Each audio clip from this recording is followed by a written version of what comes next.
What's up, dog? No, I'm not as excited as you are. Where the fuck you been all weekend? I had a great weekend. I went to La Jolla yesterday. Sure. Just for the day. Sure. Yeah, it was fun. I wasn't going to do anything at home. Walked around. Yeah, and our buddy owns a burrito place down there, Don Carlos, and we just went and had a burrito, went and got some gelato, and walked around the cove. It was fun. Come on. Yeah. What am I going to do up here? I live in California. Might as well go down by the beach. You bad motherfucker. What'd you do today? Today, we watched a new show, which actually you might like on Netflix. I'm sure everyone's hitting you up. Narcos. Have you heard about that? How is it? It's actually pretty fucking good. We've got like 3 or 4 episodes of that, and that's it, man. Just had a fun weekend. Did you get a little sun today? Not today. Yesterday I did. No sun today. Huh? Not today. Jews, no sun on Sunday. No Jews. sun. I went to the mother-in-law's for dinner. What she cooked tonight? Garlic shrimp. Oh, it's Jesus. so good. Good shrimp? Or like she get those little small They're ones? smaller, but they're good. The ones out of a can? No, I don't think they're out of a can. You never fucking know. These people, they're savages nowadays. They'll give you a little dollar shrimp. You got to eat it. Next thing you know, you're shitting while you're eating. That's so hot. What's happening, you sexy motherfucker, Kate Quigley, the talented? Thanks, Joey. Not much. I chilled all day. I was lazy as fuck. I sat around my house. I didn't even go to the gym, which I do every day. Do you really? You go to the gym every day? I do something, or I like play volleyball, or I play outside. I hike. Yeah. Nothing today. Now, where do you live? Hollywood? I live in East Hollywood in Thai Town. You know it? Yeah. Like Hollywood and Western, kind of? Western out there? Yeah, it's crazy over there. But Lee I like likes it. He goes for dumplings over there and shit. Do you? In Koreatown, not Thai Town. But Yeah, there's good food in Koreatown. Thai Town too, actually. That's why I like it. Joey said I'm not allowed to eat there because there's no stray cats walking around. You have to look in those neighborhoods. You have to What? look for a stray cat. That's how you know the food's authentic. Is that it? No, Well, that you know, because if there's no stray cats, that's what they're cooking. that's what they cook. Oh my god, That little white meat from that's the chicken. hilarious. I haven't seen any cats cooking, but How long have you lived over there? I've lived there 2.5 years about.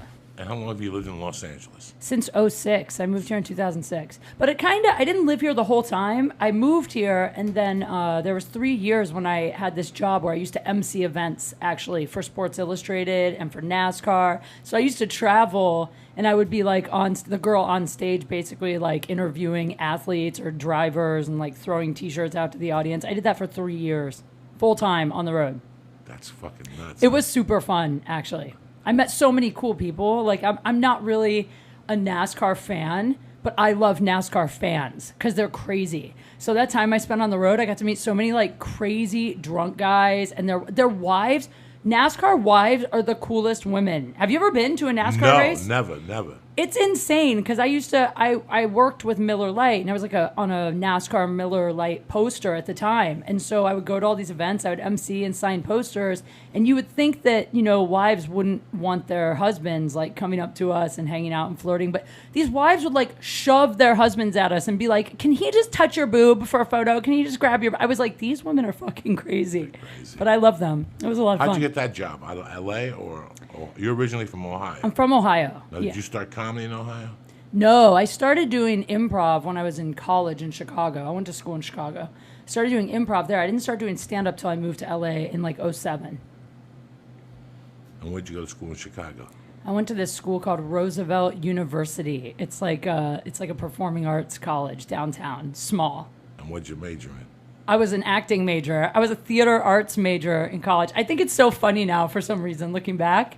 Because at the time, I was so serious about, like, dramatic... You know how theater people are? They're very, intense about, like, being an actor. And it's very, like... The fucking hat with the loop-de-loop. Yeah, totally. I will never forget my first day at Roosevelt, because I got a scholarship there, actually. So when I went to audition for my scholarship, they gave me a tour of the school. And I'll never forget, I walked into this class that was happening. It was called Vocal and Physical Prep.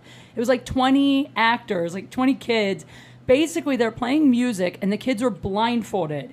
And it looked like an orgy. They're all, like, crawling all over each other, and, like, their hands are on each other, like, feeling each other's body. And I asked the teacher, I go, like, what are they doing? And they were like, they're getting in touch with their insides. And I was like, this is a college class? Like, this is what's going to happen here? And she was like, yeah, this is one of the required courses sophomore year. And I was like, I'm going to this school. Like, this is insane.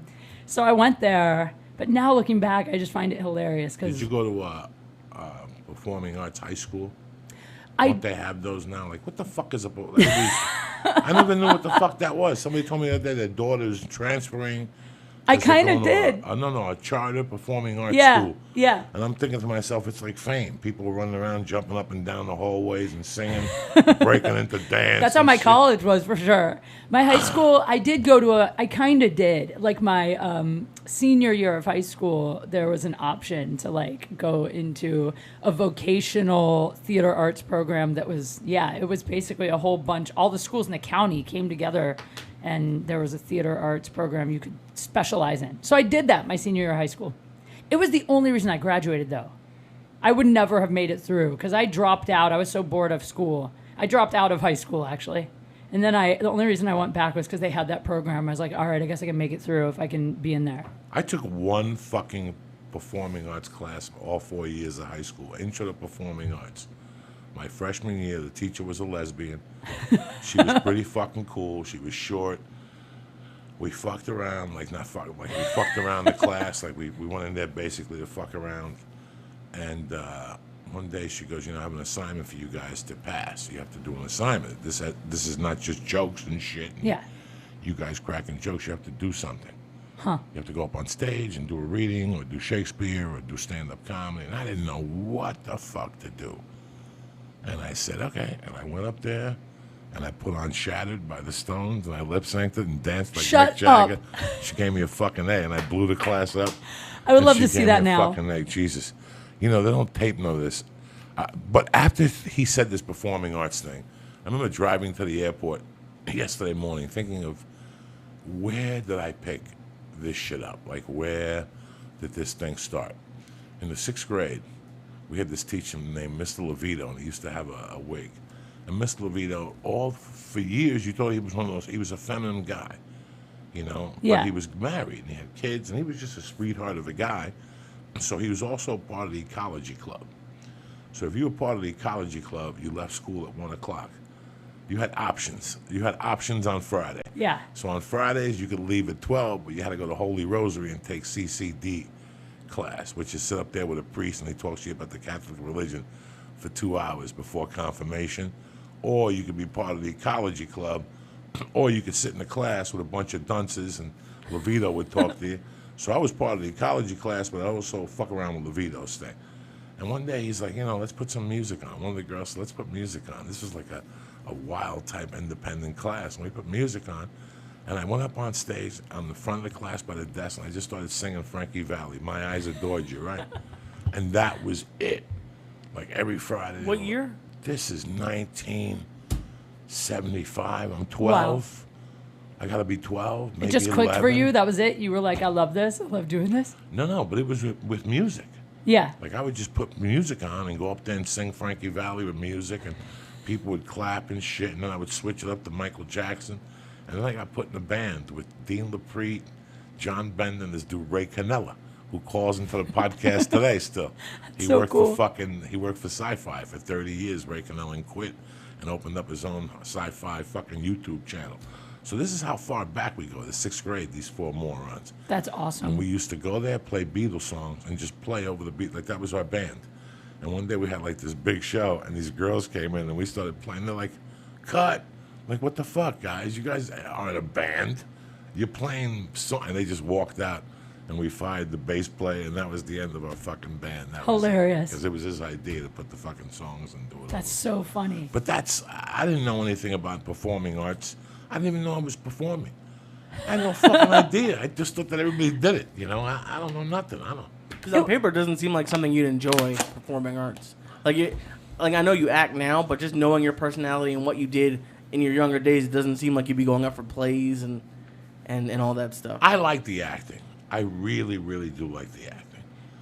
But I don't like that part of the acting, the breathing exercises. Well, that's the thing I was going to say, and yeah. the 4-year universities here on Right. Santa Monica. And, even acting classes. There's some acting classes in L.A. that are basically cults. Totally. They're just little cults. And Ivana Chubbuck is the main one. Yeah. She has what she does over there is like fucking brutality to kids. It just shocks you because they're not tough skin like us. We have stand-up skin. Right. Stand-up skin. To have stand-up skin, you had to go through shit somewhere along the line. So true. Okay, stand-up skin is a little thicker than acting skin. Oh, for sure. Acting skin, they run around scared. We're stand-ups. You doing what? Go fuck your mother. I got the club down the corner. I'll stand in that club until I get really funny, and I'll still eat your fucking lunch. So stand-up skin's a little thicker. These kids at this place on Highland, she abuses them. Like, they have to intern for free. They have to pay That's for crazy. fucking classes. Crazy. You know, she tells you when you're ready to audition. What? No. Like That's shit so like funny. that. It's so funny that you said that because I always say, when I first moved to LA, I wanted to act, right? And I used to go on auditions, whatever, and every once in a while I'd get something, but it wasn't like going great. And I started doing comedy, and then I loved stand-up. And I really just stopped caring about acting. I mean, I still like enjoyed it, but... You go to auditions and you'll still fuck them up if you have to. Yeah, but I just didn't care. Like, stand-up Yeah. became like, I was like, oh, this is what I'm supposed to be doing. This is what I love. And then what happened is I just did stand-up for a few years, and I really kind of pretty much quit acting. And then I started getting a lot of auditions because people would see me doing stand-up. And then when I started going to my auditions and completely not giving a fuck, I swear to God, started Joey, booking. started booking That's how you everything. book. That's how you I book. remember the first, I think it was the first SAG job I booked, actually. I went in. I wasn't supposed to have an audition that day. My agent called me at the last minute. She's like, can you be there in like 15 minutes? I was like, I just left the gym. I look like shit. It was supposed to be to play like a sexy college student. I'm like, I'll go, but... And the girl was supposed to have like a Jewish accent from Brooklyn or something. It was totally the wrong role for me, right? I'm like, I mean, I'll go. I'm right there. I'll just swing by and do it. I took a headshot. I wrote on the back of the headshot a couple credits with a Sharpie and my phone number because I didn't even have a resume on me. And I went in and gave it to them. I was like, sorry, I was at the gym. I didn't know about this. And I read and I left and I got it. And forever after that, I would always go into auditions with that attitude, which is just like, I'd read over the lines a few times, I'd give it my best shot, but I really just didn't care anymore because I care so much more about my stage time in town. And now I almost always at least get a callback. Like, it's so It's crazy. really interesting when you make that transition and the stand-up skin helps you later on. Stand-up skin, and you could tell when you meet people and they're like, this isn't going great. I don't know how long I'll make it. And they disappear and they pop up on Facebook. They're mowing lawns in Kentucky or some shit. And you could tell, stand-up, tough, it's a different. You know, I used to go to the first acting class I went to was this guy on Monday nights, Frank. And he was on Gardner stages, not downstairs, but on the side. It's still there. Monday nights, 7 to 9. And he was a great teacher. You know, he taught different shit. And then I said, fuck this shit. Because I couldn't sit there. Monday nights in the late 90s was the hottest stand-up night in town. Oh, yeah? You had the Laugh Factory Latino night. You had the fucking improv was Freaky Monday. Freaky Monday was a white show that turned into a black show. I love that. Okay, so it started from 8 to 8:35, white guys went up.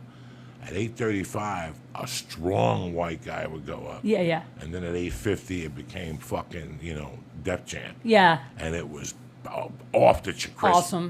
Tucker, Yeah. like all those guys. And then but Monday nights, and then what you strive to do in those days was to get a Triple Crown. Like I would get the improv, Yeah. and then I would shoot over to the store. And I would get Latino night, the Laugh Factory, and I shoot into the store. But once every 6 weeks, you got the improv, the Laugh Factory. Wow. Yeah. And 8:05 and 8:20. Are you kidding me? I'm out of there by hilarious. 9 o'clock, and I could play all 3 clubs. So Frank used to get pissed. So I stopped going to Frank. Huh. And then I hooked up with a black gay guy that had AIDS. And he was way towards the end. He was on Hollywood and Gower. Up that street, like if I'm on Sunset, instead of making a right, if I'm going east, instead of making a right towards the studios, I make a left towards Hollywood Boulevard. He was in those little shacks. And he had a couple guys, and you go in there, and he'd be coughing in a napkin. He was towards the end. He had the HIV. Is this a joke? This is not a fucking joke. Did he lower his prices? $20 an hour. He was fucking tremendous. He was a great coach. That's a guy who coached me like my big thing. Joey, I swear to God. Where You do said you find hooked- these people. I answered an ad. Like there was an ad. I for, bet you did. It was like a Answered an acting coach, $35 or something. And I went to him a couple of times and I hit it up with him, and then he told me the truth. He goes, I have AIDS. It's in whatever. I don't know if I'm going to live, but I was one of the best acting coaches in this town in the 70s, blah, blah, blah. And I was open-minded to him. And then one day I called, listen to how tough he was. One day I called him at 9:30, and I go, I got the biggest audition of my life. I don't know how I'm going to do this. He goes, you know how you're going to do this? You're gonna fucking go and get some soup for me, and then come to my house, feed me the soup, and I'll help you with the lines. Aww. And that was the Travolta movie that I almost got, but then Travolta pulled out to do the Scientology movie. And then I went to Miami, and I did a bunch of shit. When I came back, I lost contact with the guy. He was just a little black dude. That You was lost contact with him forever? You've never heard from him again? Never. I lost that. I had a fucking thing of numbers, and I had the car parked, and the registration was expired, and the car got towed, and they wouldn't let me back in the car unless I had the registration and title. So I lost everything. I went to his apartment. I mean, I'm one of those dudes. I'm the type of guy that I'll go to your apartment and knock on the door. Somebody had rented it. They said he moved. No way. So I don't know if he was with his mother, because he said he was thinking of moving with his mother. Did you ever get your car back? No, it wasn't really my car. It was somebody else's. I don't give a fuck. Somebody's car got towed and you just never got it back. It's just gone. The fuck? You're the second person to tell me a story like that. What the hell is that? Ann Maney gave Josh Wolf a car because she was in love with him. She wanted to suck his dick. So Josh Wolf said, "You borrow the fucking car." So Ann Maney went to New York to work for some company in New York. Ann Maney was a big hustler for Disney. Then they fired her because she was half retarded. And then she went to work for Fox as a talent scout. And then they fired her there too. And then she went to work. She did a project with the Bangles or some band that I'd rather shoot myself than listen to their music. Oh my and God. that went under the tubes. So in this process, she gave a car to Josh Wolf, and Josh Wolf let me use it. But the registration expired, so I kept driving the car. But these fucking ladies in Hollywood, the ticket ladies, would just give me a ticket. They were hunting me down. They would give me tickets. I must have had 10,000 tickets. Shut up. Finally, I was dating this little dirty stripper chick up here in Sherman Way, and I went up there to give her a stabbing. And when I was taking a shower, the car got towed. And I'm sorry, to give her a stabbing? And I got fucking, and I used to live in that car. So in other words, my apartment got towed. So I had everything I owned in that car. Headshots, boxing gloves, resumes, clothes. Everything. From 1995 on. Do you think it's still in some impound lot somewhere? No, it was over at fucking Gower for like a month or two.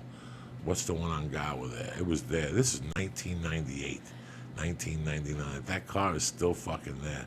Holy shit. It's going to cost more to get it out. It's not. Than what it's worth. It's like a time capsule. I would just love to open it, like slip some guy $20 and just see what you had in your car in '98. Headshots, boxing gloves. I probably had a Coke mirror under the seat, rolling papers. It was a great little car with great fucking air conditioning. Can we talk about living in your car? Because no shit, I'm not kidding. I'm thinking about doing this because I have this idea. I like camping. Like, I love camping, actually, right? And Hollywood is really expensive, and you have to look really good in Hollywood to work on TV, and looking good is fucking expensive in this town. And I just started thinking that maybe instead of rent, that I should just live in my car and camp, like in Malibu or something, and just periscope the whole thing and just be like homeless in Hollywood, but then still keep up like all my usual things that I do, like keep my gym membership going, like keep going to the same hairdresser in Beverly Hills. And how are you gonna look good if you're sleeping in a car? That'd be the fun of the show. Is that what kind of car you got? I got an SUV. It's like a Hyundai. I think I could make it work. And I have a tent for 5 people. I got an air mattress. And I camped in national parks for 14 weeks one summer. So, like, I'm really outdoorsy, and I know how to cook on a fire. And then I thought, too, like, guys would think I'm low maintenance. And then, you know, they might want to date me more because they'd be like, oh, this bitch can live outside. And they'd be into that. And I'm not kidding. I'm seriously thinking of doing it. Like, my lease is up next month. And I'm like, why not do it for 1 month? Wouldn't it be great? You could get away with it here. I'm just... Yeah. I don't know, LA as homeless a man, people. Yeah, I feel fucking scared for you. Like, I wouldn't sleep at night if I knew you were on a beach in Malibu. I wouldn't be on the beach. I'd get a campsite at like a state park. What's the closest state park around here? I think there's one in Malibu. It's called like Malibu Creek or something. Yeah, and they got a waiting list because everybody wants to live in fucking Malibu. So you fuck there. The Palisades has one too. The Palisades. Okay, so after all your sets and shit at night, right? You have to fucking drive to the Palisades and set up your campsite. Get the fuck out of here. But Joey, then also sometimes I could crash on people's couches, and sometimes maybe I hook up with somebody and I sleep at his house. I know that never happens, but in this fantasy that happens all the time. And then I'd periscope the whole show. I could get sponsors, you know, like I could get like camping companies, like maybe REI would sponsor me or something. Have you lost your fucking... Do you have a gun? I have a squirt gun that looks so real. That's not gonna fucking work. You squirt me with a squirt gun, I'm gonna even get double pissed at you. It looks real. I keep it in my nightstand in case someone breaks in. Wouldn't it be great if Is it filled with water? how fucked up would it be No, if it's empty. somebody jerked off in that thing and squirted you and fucking drove around squirting you and you didn't even know it? How fun is that? I would love to do something like that. What is this in here? Ice cream. You know, I don't fucking know. The best part of it is that I keep my fake gun in my nightstand right next to this purple vibrator that I have, and I always imagine that like an intruder breaks in, I accidentally grab the wrong thing. But then I figure like that actually if a girl grabbed a vibrator and like waved that at you when you broke in, you'd probably be more freaked out and you'd probably leave. You'd think she was like psycho. You're like, what the fuck is going on? I came to... And she's pulling the vibrator out, and fuck it, you just broke my train of thought. That's what would happen. Lee, Right? how you doing over there? It's I'm trying to slowly imagine taking someone over. being homeless and like Periscope. I'm trying to figure out how. But Right? there are a lot of people here who do the RV thing, and I think it's Oh, really, tons of them. really interesting. It's very interesting. I would, if I did it, I wouldn't do it in North Hudson, North Hollywood Park. yeah, why not Hell in Santa no. Monica? I'd do it at a fucking beach. That's what I'm saying. I'd sleep on the beach. And think about it. Get Like, an RV. Just get someone to give you an RV for a month. Yeah, plan this out. but I But then mean, you wouldn't be homeless. yeah, I wanted Then to you be wouldn't be homeless, homeless. for real. And I think it would be so funny. Imagine, like last night I went out for girls' night with my friend and we like dressed up on purpose because we wanted to like go out and meet guys. How funny would it be to like do all of that but still be homeless, but have like hot dresses and heels and makeup, but be living But in you your have car? disadvantages, because I know you too. What happens if you can't wash your monkey for 12 hours? That's got some wang to it. What are you going to do then? What happens if you meet Johnny homeless and now your monkey smells homeless? What are you going to do? It wouldn't, because I would keep my gym membership and I would shower at the gym. Yeah, but the gym is fucking 10 miles away. So what are you going to do if Johnny's on the spot right now? How are you going to put some water in that cat? Go to the beach. Yeah. Shower. I haven't thought that Yeah, far. you got to think all this shit out, because I was homeless. So I fucking know this. I don't like being swelly and my ass No. stink. I like taking showers after I take a shit. All that. When you're Me fucking... too. Yeah, so when you're homeless, you can't do that shit. Well- So I was homeless. I lived 2 blocks from the gym. I had to piss out the window and shit out the window because I didn't have a shower there. What? And- oh, yeah. Where were you living? In an You were office living in a- building over Josh Wolf's restaurant in Seattle, El Lobo Loco, in 1995. So I paid $125 a month for the office, and I would walk to the end. They had a little bathroom, no shower. So I would piss out the thing, and I would shit out the balcony, or I would walk 2 blocks and go to the gym. And I took 2 showers a day, Wait. and I also worked out like a motherfucker because They didn't have a bath. You said they had a bathroom, like a pisser. So why didn't you just shit in the pisser? I don't know why. I think I liked it. I don't You fucking just know. like What's with shitting que- out the window, what's is with what the- we just what's found with the out. questions? You just know like what I'm saying? shitting out windows. Do you still do that? No, I'm an adult. I can't be shitting out windows. I'd be afraid that I was gonna fall out. Every time you tell that story, I would just imagining falling out a window as you're shitting yourself.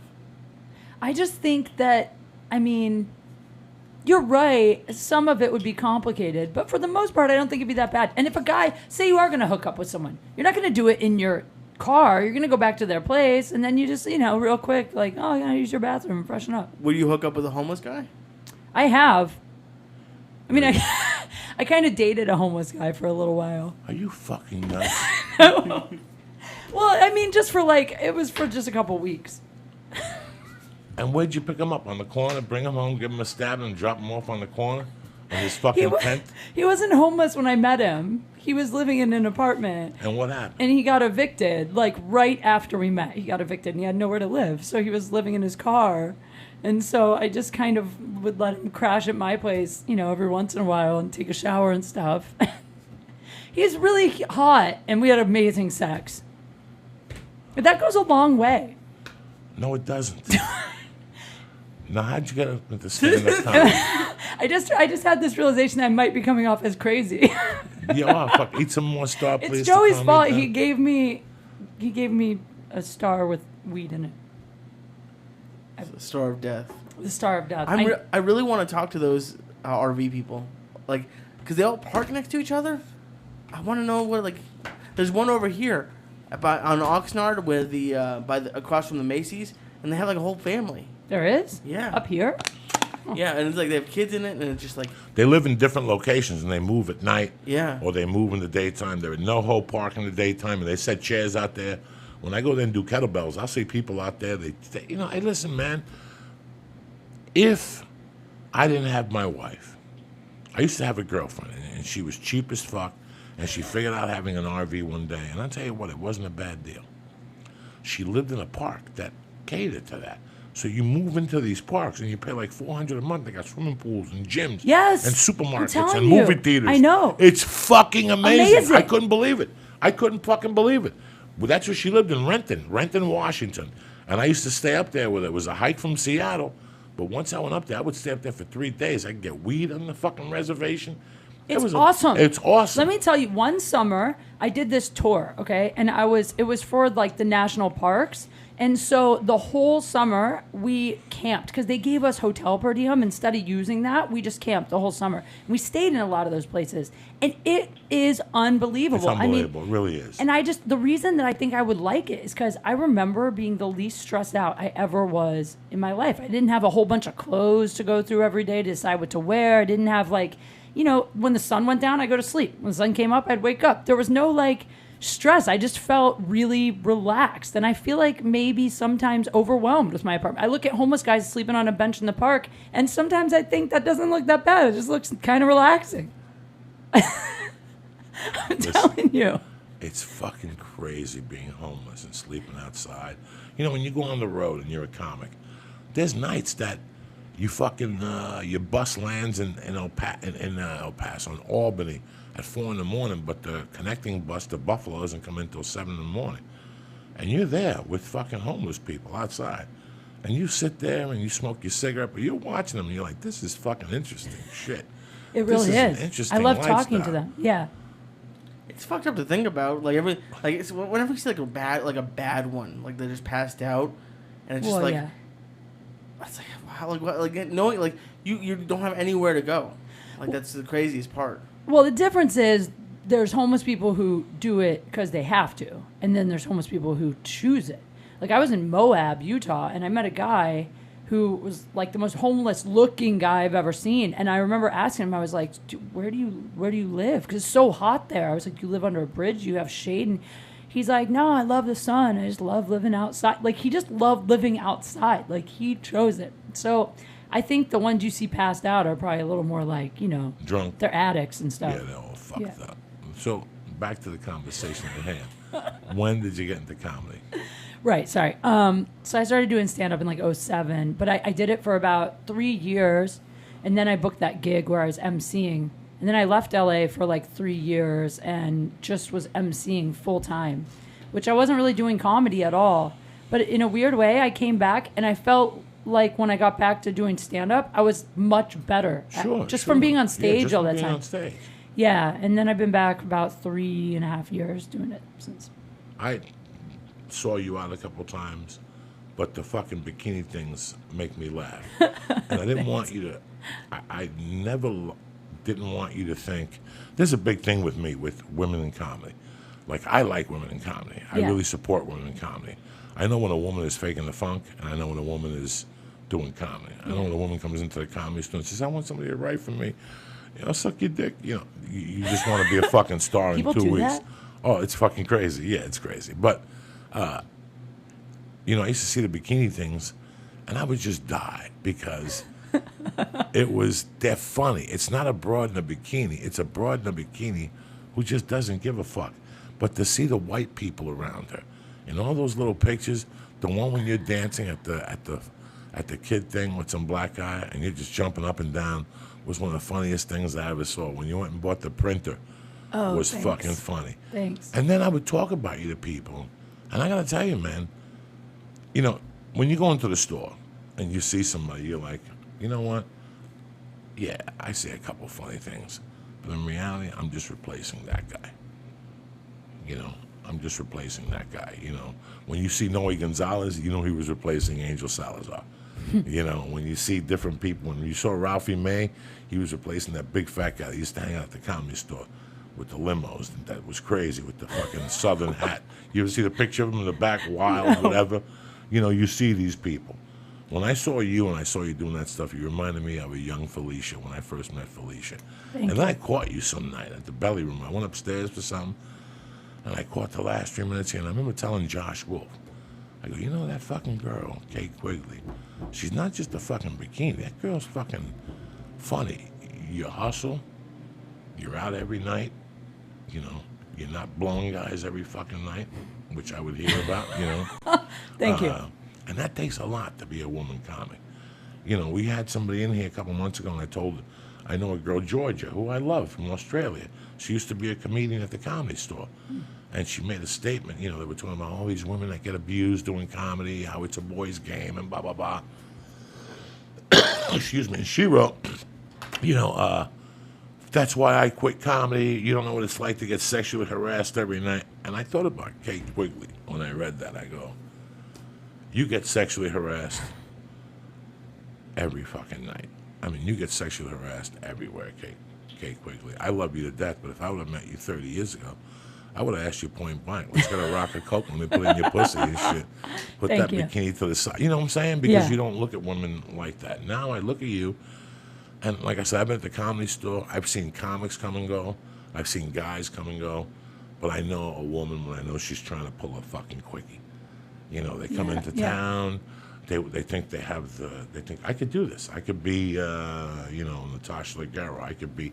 They never think about the work. Yeah. And they come into town, and they do this and this, and you see them, and they make a little hedgeway, but they're sucking this guy's dick. They're sleeping with this guy, and then you see them 2 years later, and they're just fucking beat up. Like they're just beat up emotionally, and then they just disappear. Yeah. I mean, the thing is, I don't know. Well, thank you, first of all. It is funny, the sexual harassment thing, this is the thing. It does happen. And every once in a while, it'll actually annoy me, but then I have to go, well, I kind of bring it on myself. I mean, I post these photos and stuff. There's a double standard if I'm like, oh, my Instagram, you know, 1 in every 7 photos is me in a bikini, and then I don't expect guy comics to... Well, here's the thing, though. Like, I just started hearing about you a few months ago. It's been like with the Periscope show. Uh-huh. And when a guy hears about, like, girls in bikini, you're going to go look. But even with your Instagram photos, it's not super close up. It's like there's girls out there who do Periscope, and it's just all boobs, which is great, but it's almost kind of when you first Well, you start have a looking little at your dignity stuff, to right, you, and that's yeah. why you're sitting But in it's that not. chair. But it's That's not why about the I love you to bikini. It's death. not about the bikini. It's a joke. You're right. It's supposed to be, the reason they're like the way they are, the bikini photos I do is, and for people that don't know what I do, is I go into random places where you shouldn't wear a bikini, and I take photos of people's reactions, basically, like I did the Church of Scientology, or like a cemetery, whatever. There were no people in the cemetery, actually. That one I felt weird about. But the thing is that the point isn't for it to be sexy. What it was originally was just, you know, I am not an ugly girl. And so in my mind, I was like, well, I want to pick up Instagram followers, you know, using some sexy photos. But since I'm a comedian, there needs to be a way that they're funny. And so the whole in a bikini thing was just a way to try to kind of merge those things. But when you look at the photos, I don't think they're sexy. And like, I know some guys do because it's a bikini. But what I love about those is I get more comments from girls usually when I post those that think they're so funny, which I love. Like everything I do, guys are easy to get. It's like you're a chick with tits. Guys will follow you anywhere. But to get girls to like you, that's really more what I care about. But I have fun doing those. And when it comes to stage and when it comes to like my stand-up, the truth is I'm a perfectionist and I love comedy, you know, and I love watching comedy and like I want to be a great comic. And so for me, like getting on stage and putting in the work, like it's work, but it doesn't feel like work, you know, because I really like love doing it. If I could get up 3 times a night, I would get up 3 times. I mean, we all would get up 3 times a night, but there's nothing better than when you put in the work and you can tell you're getting better and it just feels awesome. It's just, you see so many people, like I've been here 18 years and I've come across people who want somebody else to do the, what's that expression? Some people walk the walk, other people want you to walk it for them, you know. I never heard it. Sounds good. Something. The one that I like they say it. on the black dude with the piano, the pimp, it's hard out here for a pimp when you're trying to get the money for the rent. Remember that I know movie? what you're talking about, but Oh, I yeah. don't. But I don't. He says it in that movie. Some people like to walk the walk. Some people like other people to walk from. You know, at the store I've met, when I first got to the store, I was crazy. I was doing blow every night, and I could pick out crazy chicks. And they come to the store. Yeah, I want to do this. And you're sitting there going, you know, where are you coming from now? And they're attacking the career from the sexiness part. Yeah. And I go, in my head, I go, this chick is not going to make it. There was one Asian girl in particular. One Asian girl who, I mean, wanted it so bad, but she wouldn't go on stage. And Sure. What?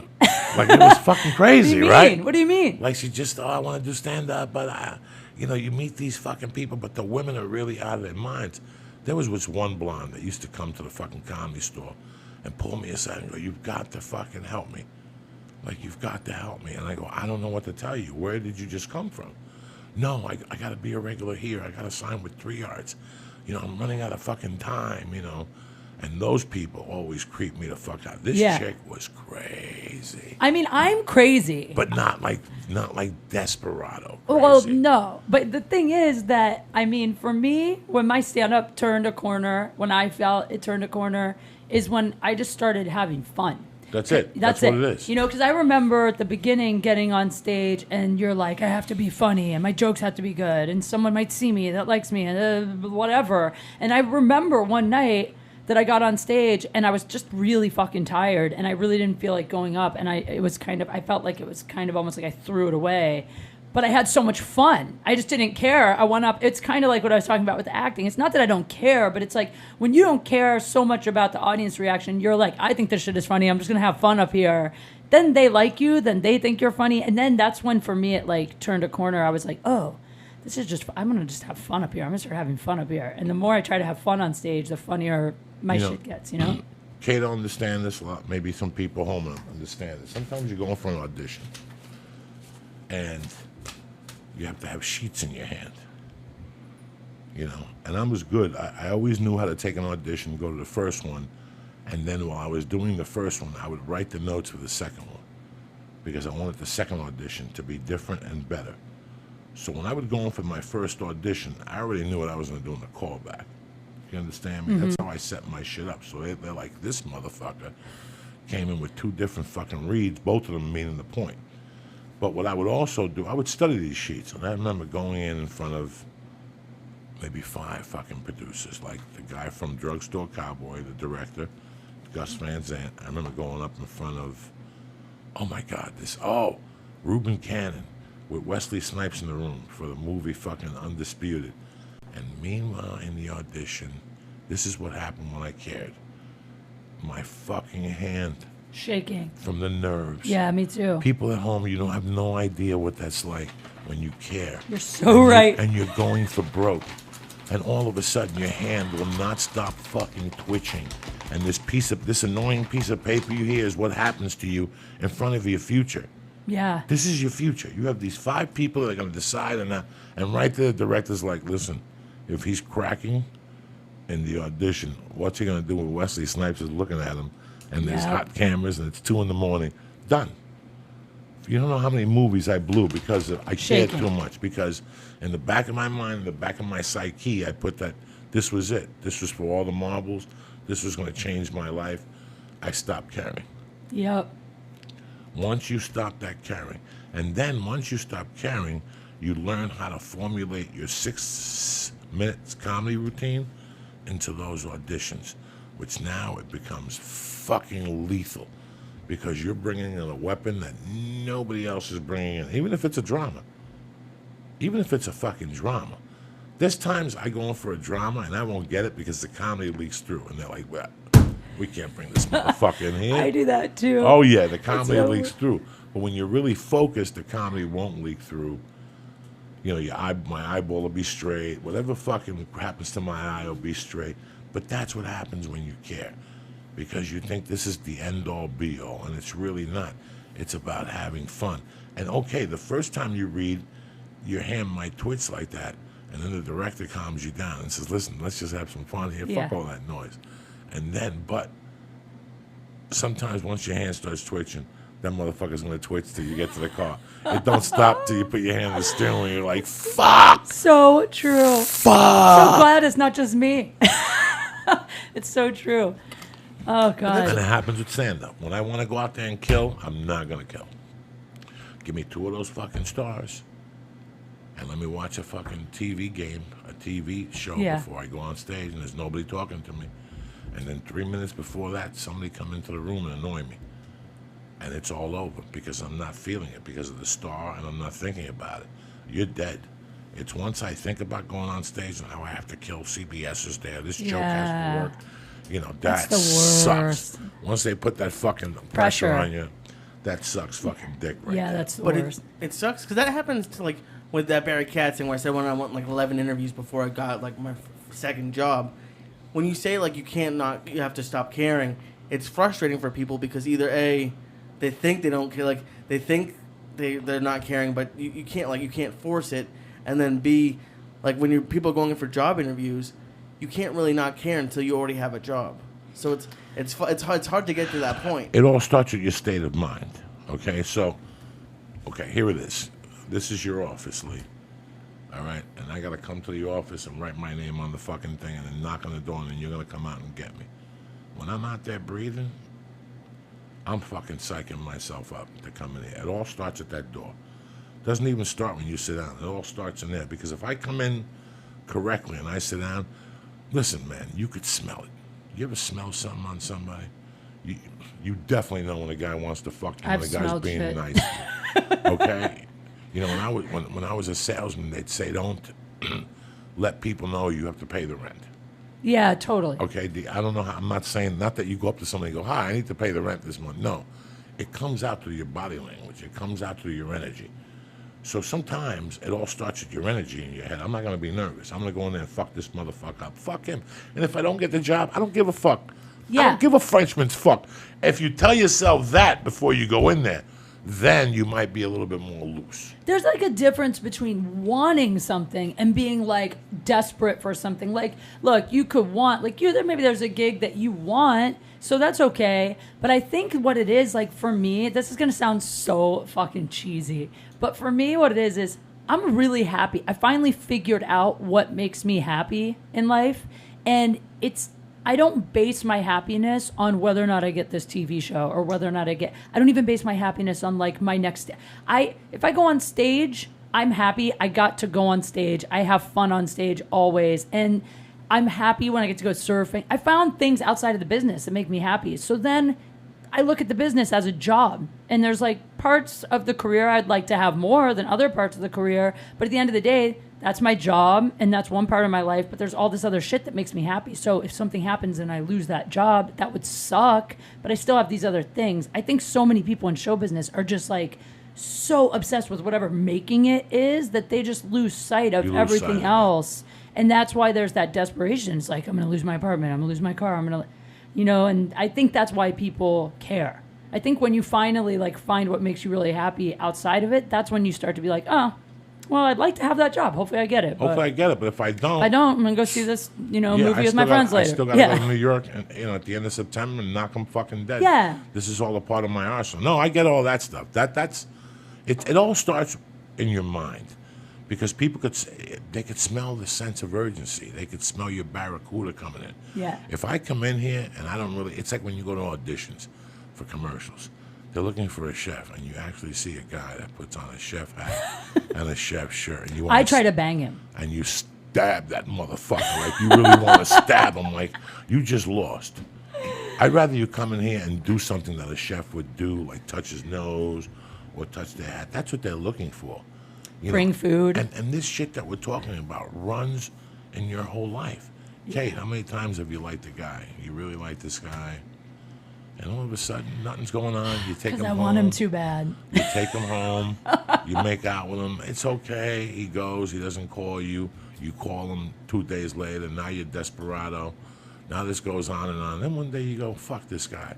And all of a sudden he sees you out one night with a guy that you're not even banging. He just sees you with a guy. And by the time you get home, your phone is blowing up. Yep. Because it's better to want than to have. That's and it. sometimes you just got to say, you know what? Fuck this bitch. And they're all over you. Mm-hmm. They're all over you. You're totally right. And this applies to work. This applies to so career. annoying. I wish it didn't apply to men, but it does. I'm the worst at that. I always start out real cool. I play it real. I act like I'm not that into it. I don't care. And then the second they pull away even like a smidge, I'm like, I gotta get them back. And I go too far, and then they don't want me anymore. Where's Tony Bennett, that cocksucker? Don't just sit there. You want to be a star? No. You sure?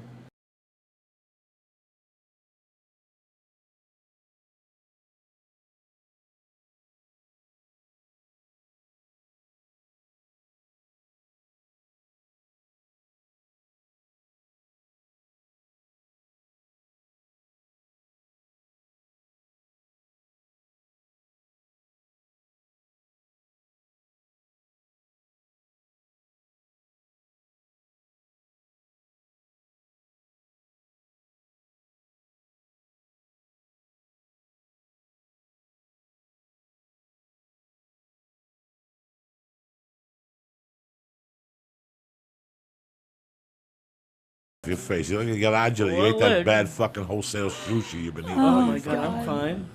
I'm just really fucked. You give me so much. I gave you nothing. I gave you 2 little fucking stars. Do you guys eat these stars every episode? We do something. I really like these. I gotta get some. Are you gonna finish it or what? You gonna leave that? I've been eating bites of it every 10 minutes. It's like a little orphan. Well, I don't do so. I seriously, in the last 6 months, I've only smoked weed maybe 3 times. Perfect. But I want to learn. I actually asked. I saw Ben Glebe the other night. You know Ben, right? Ben's a great guy. Yeah, I asked him if he would take me to the weed store and teach me about because I need something that's a little bit of an upper to help me concentrate. But they have that. They'll just tell you there. Oh, I don't have to take a comic with me. No. They'll tell you what. It depends. I don't know what to take, and then I want a sleeping aid. You need a little They're indica. all sleeping aids. Yeah, you need a little indica in the daytime, a little sativa to calm you down, to flip it. Like when I was a kid, there was a kid in my neighborhood who Lee and I bumped into, a little crazy rich. He used to jump off roofs and he got stabbed and shit. Guy from Chan's? The guy at Chan's. They used to give him speed when he was 12 because that would calm him down. I think the same thing would work for you. Your mind's everywhere. You're always thinking. You're always working. You just need something to slow you down, to organize your mind maybe a little more, to slow you down. That's it. There's nothing wrong with you. You don't need Adderall or nothing. Sometimes I feel like my brain is going to explode. There's so much going on. Yeah, totally. I know you have insomnia too. You can't sleep. Once you go to bed, that's when the movie turns on in your head. Your life story turns on at 1 a.m. Yeah, you're right. You see yourself with Ben Affleck as his nanny and shit. God. Next thing you know, she fucking beats you. No, I just know this shit. I know, but that's amazing. But that's what you have is a great compliment, man. And I've heard it from a couple guys say it, that not only is she really pretty, but she's getting funny, or she's fucking funny. That's really nice. And then I see the other half of you. I see you out there hustling. I don't see you complaining on Facebook or bitching about, I went for an audition, the guy wanted me to suck his dick. Listen, all these people that suck the Cosby's dick, when Cosby's offering you a drink, it's like side control in jiu-jitsu. You fucked up 4 steps ago. You know what I'm saying? Oh, my God. If Cosby's offering you a drink, you fucked up 4 steps ago. You didn't fuck up with the drink. Right. Yeah. 4 steps ago. What's the first? Back stress that motherfucker 4 steps. You know what the 4th step was? When you even talked to that black Lucifer.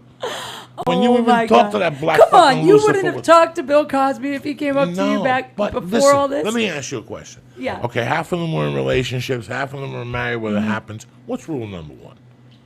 What's rule number 1? If a guy talks I like you. I love you to death, Kate. We Yeah. go on the road. I take you on the road or something. You're never going to go in my hotel room as much as... Of course not. I want to see your little flying pussy. Thank and you. I'm never going to go into your room, you. okay? No, it's you're just right. little fucking things. You're right. Okay? If you call me in the morning and go, Joe, you're not going to believe this. I'm in the hospital. I let some guy come up to my room to smoke pot. I love you, and I'm going to be there for you, but after 2 days, I'm going to go, okay, can I talk to you for a second? Why was he in your fucking room? Yeah, totally. Where'd you meet? Oh, I met him on the way to 7-Eleven. So, you know what? I should punch you in the fucking head, because there's these things that you shouldn't fucking do.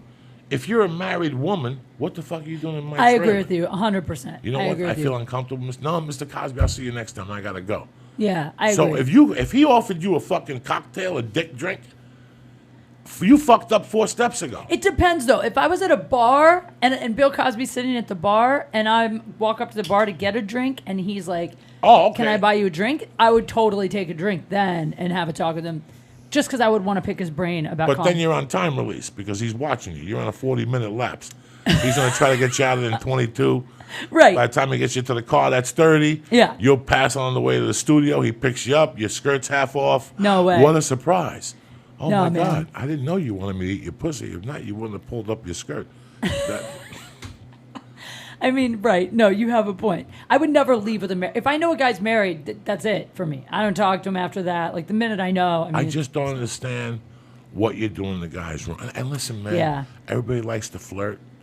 I like to flirt. You like to flirt. You work in a bar, you got to flirt. Sure. Everybody likes to flirt, but everybody knows the time it gets shut off.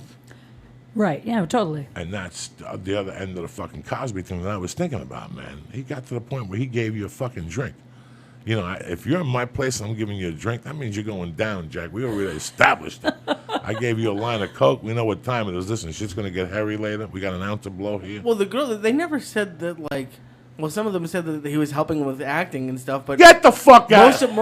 but most of them probably would have had sex with him if he didn't drug them. Totally. I think that's the thing is that he drugged them. If you go back to a guy's apartment with the intention of having a drink, you're planning to fuck that guy. I mean, there's no other reason to go back there. So they definitely I think that he could have fucked them anyway. I like your style. Kate don't fuck around. She goes, now you know it. Kate goes back to your house. What's remember in Pretty Women when she's trying to seduce Richard Pretty Gere? Woman, yeah. Remember Pretty Woman? She's like, come on, listen, I'm a sure thing. Remember when she's right. That's the best part of the movie when she goes, I mean, that's I'm it. a sure thing. Who is going back to a... If a guy says to me, like any time a guy says to me, do you want to go to my place? I just assume it means sex. That's what it means every time, right? You go, hold on, let me go to the bathroom and let me go to the little girl's room and freshen up. You Sex. go in there, you take a pee, you take a little sniff, make sure the coast is clear, there's no problems, there's no dingleberries hanging from your underwear. You know What if the coast isn't clear? Then you gotta go back out there and tell the guy, listen, I gotta give you a rain check because my grandmother just died. She had a stroke. I gotta go home and fucking. That would never happen to me. I keep my shit so quick. I'm obsessive. No, that's the same. That's what I'm saying. You have to be obsessive. How you gonna be homeless? 6-7 hours I'd be out in the fine. sun? No, you're not gonna be fine. 6-7 hours. That shit develops. You got old condom juice in there. You know what I'm saying? No, Joey. That would happen now if that was gonna happen. I shower a lot. I shower a couple times a day now. I shower in the morning, then after my workout, sometimes again, and then sometimes even before bed. But if you're homeless, what are you gonna do? But you shower at Campgrounds home. have showers. But you're gonna go back there in the middle of the night like fucking. I would. I think I could make this you're work. like one of Cosby's victims. You can't take a shower at 11 o'clock at night in a campground. I'll come crawling. Why through not? Because that's how you get stabbed and beat up. I feel like this is going to be, what's going to be cool about this is if I do this and I make it and I come out looking the same as I went in, you're going to be really impressed and you're going to. I'm still impressed. You should come visit me at my campsite. I was going to say, you're going to do a podcast from the homeless campsite? I would not have you here if you don't impress me in I so know. many different I love avenues. Because I've just seen it. I've just seen the demise of women in comedy. And I see the route. And I see the route you're taking, and it's on a fucking fine line, but I love it. You push the envelope. It's not like you're out there and I'm hearing fucking stories and you're out there just taking titty shots or whatever. You're out there fucking working every night. You go to men rooms. I see you in a lot of rooms that you gotta have balls. There's guys hanging around. It's not like a library with a bunch of women with glasses and tattoos. Thank you. Talking about how creative they are. It's women's night. Oh my God, it's so liberating drinking this tea. Get the fuck out of here.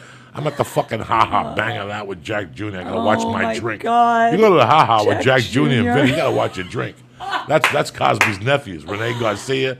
Those are my dogs, the Agostino. Look at you, you're like, oh shit, I have drank off their house. Woke up with my bra on backwards. No, but you know what the thing is for me? I think the reason I just fit in so well in comedy is because I was always a tomboy and all my friends were always dudes. Always. How's your relationship with your dad? You got brothers? I have bad daddy issues, if that's what you're trying to get. I have a brother and a little sister. My dad, I mean, he's still in my life, but my parents split up when I was in 4th grade, and my dad was pretty absent. Like, I'd see him maybe once a week, but a lot of times he'd blow it off. And it wasn't until I was a grown-up he kind of, like, started to really make an effort to be, like, a better father. But now he's hilarious because now I think he's trying to overcompensate for that time because he's, like, overly supportive. Like, get this. I have a show on Playboy TV, right? My fucking dad calls me and is like, hey, I just wanted you to know I got the Playboy channel just to watch your show. I ordered it just... I'm like, this is the most disgusting thing your dad... I don't want my dad, of anyone, to not watch the show. I don't want my dad watch it. Like, I'm not naked in it, but the whole thing's about sex. I'm talking about what I've tried and what I haven't tried. And, like, my biggest fear is, like, my dad watching, like, some other show on the Playboy channel with his dick in his hand, and then, like, a commercial runs for my show, and, like, suddenly I'm on the screen. But he's so proud. He has his friends over to watch the show. Friends and family, they come over, and he texts me, and he's like, we're all watching your show, and I just want to kill myself. It's so embarrassing. Hey, man, it's a different type of pride. You're out here. They know you're doing it. He was absent for a long time. And you talk to him every day now? No, maybe like once or twice a week we talk on the phone. I talk to my mom every day. I'm much closer with my mom. Very nice. Do you feel bad about being out here? Because I just went to visit my mom, and she's fine with me being here. And this is where I'm going to be for a while. But, like, this is... My dad just visited, and then I went to go see my mom. And for a second, I was like am I being selfish by being out here? But I think she's happy. What the fuck would she be doing in Cuyahoga Falls? What the fuck would she be doing in Cuyahoga Falls? No, exactly. You don't but know how many times I've gone on the road and I've walked into a small place and I've seen a girl that looks like Kate, and I've wanted to reach over and say, listen, pack your bags and get the fuck out of here. You have no idea what your future runs. Thank you. You're dating this fucking chubby guy behind the counter, Bubba, who wants to, come here, let me talk to you, let me straighten you out. You gotta get on the bus. That's so They funny. gotta see you in Hollywood because you're wasting your time. What are you gonna do here?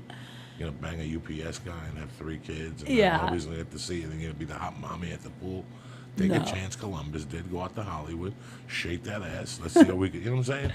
Yes. And then after 5 or 6 years, if you don't like it, you meet a director and you move back to where the fuck you're from, and you have a couple kids, and but at least you gave it a fucking college try. Yeah, I mean, the thing is, for me, when I was like 6 or 7 years old, I wanted to work on TV. Like, I told my mom, and I wanted her to move us to California.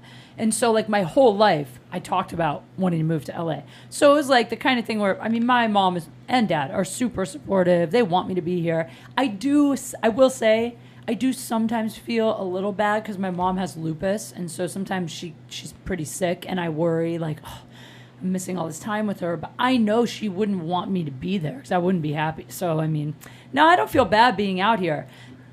What were you Oh no, it's not like an overall feeling, but every once in a while I'll sit there and I'll talk to her and be like, when it's snowing and she's shoveling out her own car, I'm like, God, like, am I being an asshole? But No way. You're just smarter. Yeah. I mean, I don't know. This is a really cool moving to LA story, but the reason I ended up moving out here is because I had a moment. I was at a bar in Chicago. It was right out of college. I was working as like a Jack Daniels girl, I think. And I was at the bar, and there's this old guy sitting on a stool. He's probably like 75 years old. We started talking, and he asked me, what do you want to do besides this? And I was like, oh, I always wanted to work in show business. Like, I want to act. And the guy was like, why are you here? And I was like, well, Chicago's not a bad place. I mean, I got married. I was married at the time, and I got a scholarship here.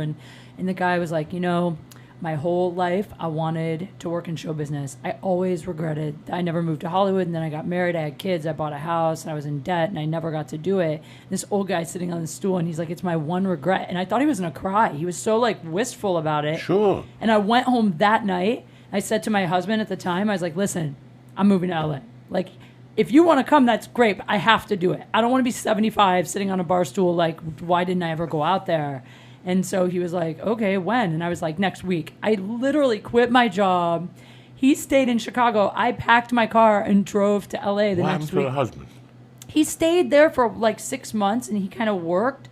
And then he came out here, and then we lived out here together for a couple years, and then we split up. Where is he now? He lives in New York City. He works in like fashion now. Good. You still talk to him and stuff? Yeah, we're cool. Like, we talk every few months, actually. I don't get frustrated. I just can't believe it at times. Like, I didn't listen to a lot of people, but I listened to a lot of people. Like, there was a select people that I listened to. You mean growing about- up. When I was growing up, I didn't have parents, so after I was like 16, I was out there on my own, and there was people that I just knew they had life experiences that I would listen to. A lot of people, I didn't know what the fuck I wanted to be when I was 21. Yeah. You're very fortunate. I just knew I didn't want to stay there. Like, I'm like, I just don't want to fucking stay home. Like, Yeah. New York is nice, and I got this all to myself, and I get drugs, and I get machine guns, but this isn't what I really want to fucking do. I didn't know I wanted to be in the entertainment business. I like movies, Yeah. And it's weird when I see Lee and D'Agostino and I tell them things, and, they think I'm telling them, like, to torture them. But I'm telling them because nobody else will tell you these things, like how lucky you are. I did Ryan Sickler's The podcast crab last week. feast. Or whatever. When Ryan Sickler was here, Ryan Sickler has a certain gift. You know why? Because Ryan Sickler lost his parents at an early age. So he knows how to pick my mind. And he took those stories out of me the first time about the Chinese guy was shaken down and all that. And we had a good laugh. Well, last week he tapped into a part of my life where I had a hard time last week, Lee. I don't know if you noticed I was a little off last week. I had a hard time with that. Like, I thought about it the next day, like, that was some fucking tough 18 months. Like I robbed this. It was like one story after the other. Martin the Fag, the Meadowlands Inn, beating up Santa Claus. You know, John Lennon. I was like, and I went home and I really feel guilty about that part of my life all of a sudden. Huh. But I don't know how to. I told my wife tonight. I said, you know what was bothering me last week? From 1979 to 1984, I caused fucking havoc, and I don't know how to fix it. I don't even know where to start and apologize. Like, who to say, hey, Yeah. I'm really fucking sorry for my behavior. Because I remember 1,000 things I did. There's got to be 1,000 that I fucking forgot that were just as fucking bad. You know? That's crazy. So you want to apologize to everybody? I don't know. I'm not saying apologize. I just wouldn't know where to start to fix that part of my life. But one thing, even though I was going through a hard time, I took advice from different people. And I took good advice, you know, like I took the good shit and I ran with it. And you have to really take advice from older people will tell you, fuck it, go for it.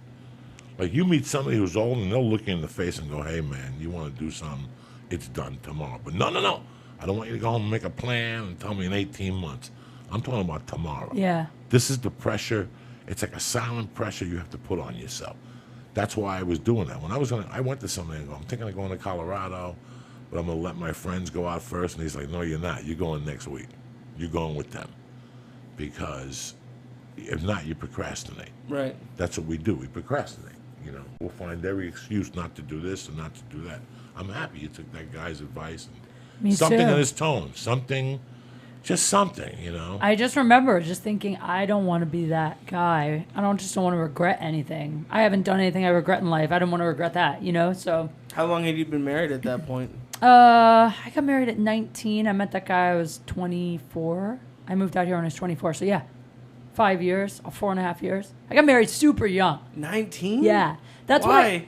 That's what like my whole stage act is about. And my whole life is that I was married from 19 to 30. So pretty much like You were married 11 years? I was married almost 11 years, yeah. No shit. Yeah. So all the stuff that you're supposed to do and like fuck up in your 20s, like all that shit, I'm doing it now. You ever cheat on him? No, I never cheated You're on very him. loyal. Never cheated on him. You're by the books. That's I what wanted like to for like 9 years, but I never did. But let me just tell you, when I say like, the whole time I was married, actually, I remember thinking, because my dad cheated on my mom.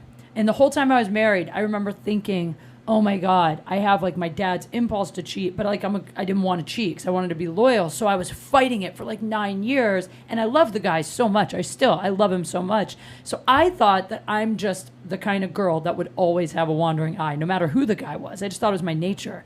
And I didn't really realize until we split up that it wasn't that. It was just because like sexually, it wasn't working for us. And so like, it wasn't until I got with some more guys, I was like, oh, I don't have a wandering eye. I just wasn't with the right person. Like, it was such a huge, like, mind-blowing experience going through the divorce. It's like someone you've been divorced, right? It's terrible. It's like someone dies. It's terrible. It's the hardest thing, hands down, I've ever. What made you divorce him? Like, what was it? A sad divorce? Did you fight? Well, it was a sad divorce because we both really, really love each other. Like, we still do. You know, we were best friends from when I met him my freshman year of high school.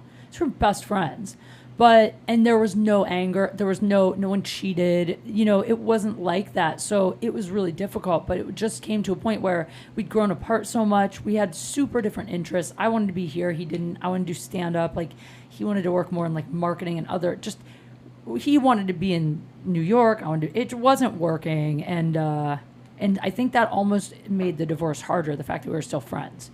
Because I didn't hate him. You know, when you break up with someone because they cheat on you or they're awful to you, it's hard, but at least it's like, well, fuck that guy, he's an asshole. This guy was so great that it made it a lot harder, actually.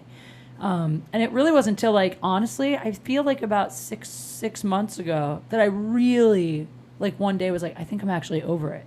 I think the whole last, like, 2 years I've been dating people just as kind of like a Band-Aid on the divorce. Like, I really finally am now like, oh, I'm actually enjoying being single. I'm happy. I feel good. I feel in control. I didn't really feel that for a long time. No, once you get divorced, it's like mourning somebody. Yeah. Especially if you've been with them for a while. My divorce wasn't as painful as people said. It was when I got to the kid. for the 2-year-old at the time that it got. Oh yeah, of And then course. tempers raised, and then, it wasn't as much the loving part, so Yeah. I got it. In fact, I couldn't believe it. Like, she moved out, and I thought I was going to be really in the dumps, and I really wasn't. And I was in shock. Like, I felt bad. Like, I was mad at myself for not missing her more when we first broke up, which is, you're pissed, but at the same time, that's telling you something. You weren't supposed to be with her in a way, so. But I still mourned her. It still threw me off my game. Like, I could feel it now that it still fucked with me in different areas. Really? Yeah, and I was dating younger girls, and I fucking hated it. Because I was 28. And all of a sudden, I was hooking up with 21-year-olds. And there was fucking a huge gap for me. I felt Sure. like I was 40, and they were 21. And there was a huge gap for me, and I would giggle with them and whatever, but I'm like, this ain't fucking me. This is bullshit. This is just not me, these young chicks like this. So. Why did you get married at 19? So funny. So funny that you asked that, because I always talk about this on stage too. It's like the first thing everyone asks. And I'm not really sure. I mean, I think that, I was young.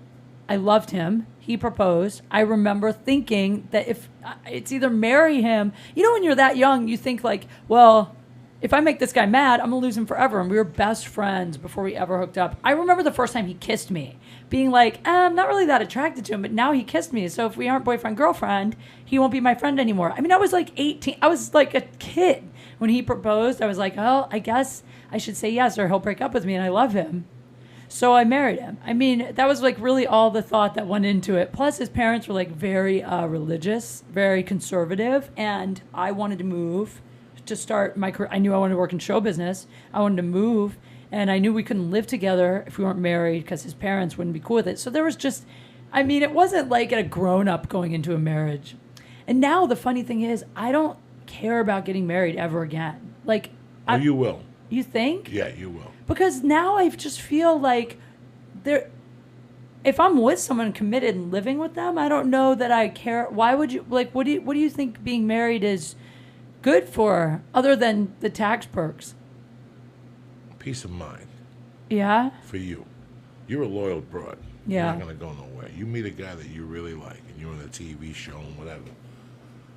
You know what? After 9 years, you're just going to get sick and tired of saying my boyfriend. After 8 years. Oh, I see what You're you're going to saying. say, this is fucking, where am I going? Yeah. And then, what I'm saying? You might be right. I wasn't, listen, after my divorce, I'm old school Catholic. You get one shot at this. And once you fuck it up, you fucked it It's up. embarrassing. You probably feel like some I was shame embarrassed. and I've stuff. always Yeah. told people Me that. too. The divorce for me meant failure. Me too. Somewhere along the line, I failed. I fucking failed. This is about two people getting along. Yeah. If nobody cheated and you treat me right and I treat you right, there's no reason for us to go anywhere. Totally. Maybe let's go somewhere and talk to a third party, and we'll work on it, and we'll work on this. When you just give up, you failed. Yeah. And I don't give a fuck what society tells you at this point. You failed. You failed in human, and you failed for different reasons. I failed. Listen, if you don't take care of something in the beginning, it's going to bite you later on in the ass.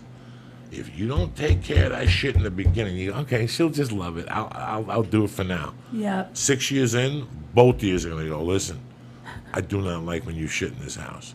Yeah. It stinks up the fucking house. You can't do it no more. That's a serious motherfucker. conversation that It's needs to be had. Just little things that Yeah. people don't know that I did with this girl. To be honest with you, I didn't really love her, marriage lover. Yeah. That's not marriage lover. Hmm. My wife now, I marriage loved her. I was with my wife for 9 fucking years. The first one? This one. This one. Before you got married? 9 years? She must have thought you were never going to marry her. She actually said that. And she went home and came back. And I could tell when she went home, she got a little beat up. Like her parents, like 9 years. Yeah. Her brother got Yeah. married. The brother Yeah. had a kid. And I could tell when she got back, something just wasn't up. And here's a woman that when I did the longest yard, and I'd wake up at 4:45, my football uniform was on the fucking thing. There'd be 2 eggs and bacon and baked potato. Yeah. And I said, wait a second. Where am I going to get this? Yeah. Well, how does this work out? What, there's girlfriends, there's relationships, there's people that Kate, it's 12:45. Let me come over. And then I do my thing for a week. Of course. And then you don't see me for a week and Yeah. you live your life. And that's cool at a certain Yeah. age. Then there's the, you know, well, boyfriend, girlfriend. You make your own car payment, I make my own. You live at your place, I live my own. And then there's the motherfucker that moves in and says, Kate, I love you to death. Listen, do me a favor. Go pursue comedy. I got this. But you only make $9 an hour. I got this. And he gets an extra job, and they work for you, and they cover it. But I already had that guy once, so I know. I don't think I'm ever going to have that. Yeah, you will.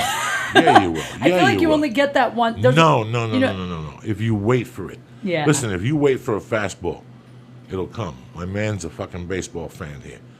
You wait for that fastball and you don't swing, they're going to throw some curves at you, and they're going to strike you out a few times.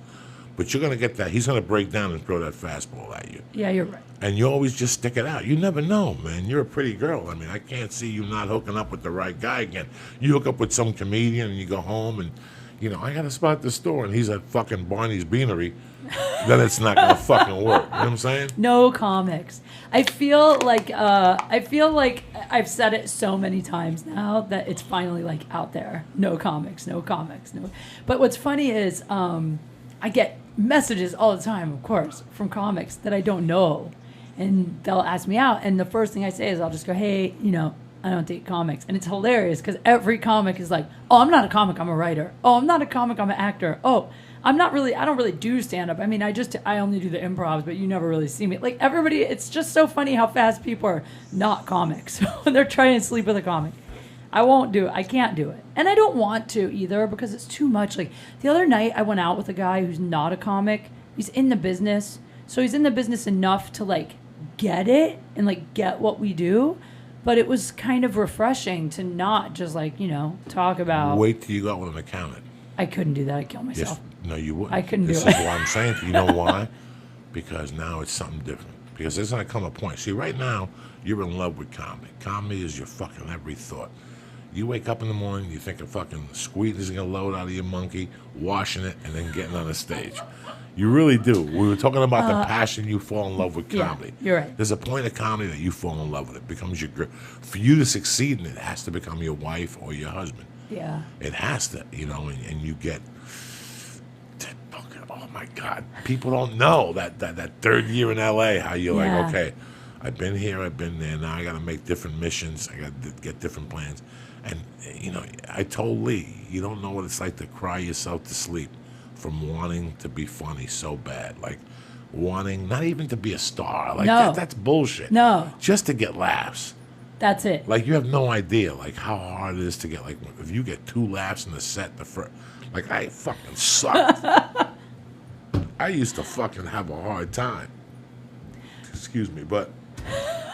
Sorry, that fucking star of death is going right through me and shit. It's, you're going to find the guy that's got your back. Yeah. And that's what you're looking for. Listen, there's people that you date and then you break up, you're young, and years later you're like, why did I date that person? That person didn't have my back. Of course, yeah. We fucked and the sex is great, and she let me put ice cubes in her pussy, and, you know, we did this, and we went to Montreal together, but they didn't have my back. Once you meet somebody who's got your back, you're like, oh, yeah, you're right. I get You're it. right. And now I can't let her go. So when I married Terry, that was great for me. She was happy, big smile on her face. Now fucking 3 years later, she walks into my room. I told her the other day for the first time.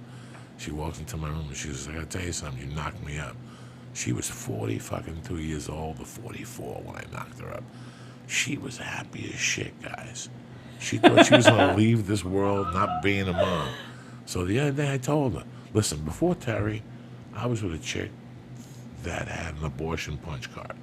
Oh my God, Okay? are you for real? This chick had, if you looked at her, she had an abortion. Oh Today my she's God. got, I was with her for 4 years and never knocked her up. 4 years of unprotected sex and never knocked So you this thought animal up. you couldn't get I think anyone I pregnant. couldn't get- I think that about myself. Okay, so yeah, when I get hooked up that. with Terry, 9 years. Yeah, 9 years. nothing. Nothing. No birth control, nothing. Nothing. No, nothing. Did you pull out even or no? Fuck, pull out. I don't even feel it. I just sit there electrocuted. Like somebody zapped me with one of those pig guns. I just sit there. Yeah, like zzz, right. That sounds zzz, right. zzz. Whatever comes out, comes out. Sometimes it comes out of my ass and it goes back in. I don't even know anymore. I'm an old man. But when she first came in the room and told me that, and I said, congratulations, I didn't get sad or nothing. I'm like, she cheated on me. Oh, And of course. I didn't say nothing to her. I was like, listen, this is her hand. She's going to have to come out and say something eventually. For like the first 3 days, Wow. I walked around a little fucked You up. were, yeah. For fucking 8 and 4, for 12 years, I've Yeah, been shooting yeah, fucking yeah. loads, and nobody's getting knocked up. I mean, in horse Shit. loads. You know, so now you got to think, Horse oh no, loads? dog, I'm a big fucking dude. You know, what, an ounce is going to come out? I come in here, it's going to Horse gurgle and shit. It's like Oh, my fucking, God. It's like 8, 9, 10 ounces of fucking milkshake juice and shit. Oh my I'm a big God. fucking guy. I wish that could be the name of your album. What, milkshake? Milkshake juice If I'm and gonna shit. come in here, it's gonna gurgle and shit. Yeah, fuck it. It's going to Oh gurgle my and shit in God. there. You But been- I get that because you actually just freaked me out because I've never been on birth control ever. And I mean, I use condoms with strangers, but I never use them in relationships. And I just assume that I can't get pregnant now. I've just assumed I was barren. But here's the thing: even And when you don't drink, you don't do drugs. I drink a you little don't smoke bit. cigarettes. No, No, so I don't get it. Why but I you- did. I did for like 3 or 4 years in college. But here's the thing: is my whole life from when I was really young. I remember being like 13, 14. I always had this feeling that I couldn't have kids my whole life. I don't know if it's true, but now I'm starting to think it's true because I've never gotten pregnant. But now that you told me this story, I'm going to go find out this week because I don't want a surprise. You gotta go to yoga. Go to yoga. They'll knock you up. Go to yoga. They just knock you out automatically. So what I was saying to you before, it's so weird that when I hooked up with my wife, she was into the acting thing, and then she started booking. And then one day she came home and she goes, "I'm never doing this again." She booked a billboard, and she got some good dough too. Yeah. And she's like, "I'm never doing that again. That was the worst thing I've ever She done." hated it? She hated it. She hated acting. She fucking hates. She goes, "I can't believe I was there for 16 hours, since 6 in the morning. They ran out of water. It was like a shoot." And she was a union principal. Sure. They ran out of water on the set. I mean, it was just one of those days. I know, hottest day of the month in July. Sunscreen. She had to get hit with water 1,000 times. Right? And she's like, "I'm never doing this again. I'm not doing the auditions. I'm not going to acting class." So our home became something different. It didn't become a home of two people talking about the same stupidity. 90% of the stuff I do is to thwart what we do. Because I know how bad it is when it's on your mind all day. When you wake up and it's on your mind, and you smoke a joint, it's on your mind. Yeah. After you have sex, it's on your mind. And all comedy gets on your mind. Yeah. So after a while, one day you're like, you know what? For me to get better at comedy, I have to step away from it. So I'm going to go do something where there's no comics, where nobody even knows I'm a comic. Yeah. Where they don't talk to me about this shit. They talk to me about, it's a pottery class in Crenshaw. That's perfect. Because, and that's why I tell, it's like bringing a phone into a gym. You're not accomplishing nothing. Yeah. Leave the phone. You can't leave it in the car. The fucking phone will burn to death. So you got to leave it like in your locker because then it's your hour. It's the best. Not looking at the phone going, "Oh my God, I gotta. Now some idiot calls you and says, I want to help you write in 20 minutes. Now, it fucks with your workout. I always tell people that when you're creative, that's, when I get up and go to that gym in the morning, when I'm doing jiu-jitsu, when I'm huffing and puffing, I'm in my back, I'm thinking of jokes and shit. The whole time. Yeah. The whole fucking time. It's opening me Yeah. up. Yeah. So it's just so weird how I always look for that. So I don't, my mind, and that's what I liked about dating Terry after like 3 years. That now we have become a house. So now after like 5 years, when somebody would make me an offer, I would go to my wife and go, "Listen, this is the offer I got." My wife would go, "Nope." Yeah. And I go, "Why?" And she go, "Well, blah, blah, blah, blah." And she was right. But I wouldn't think about it that way.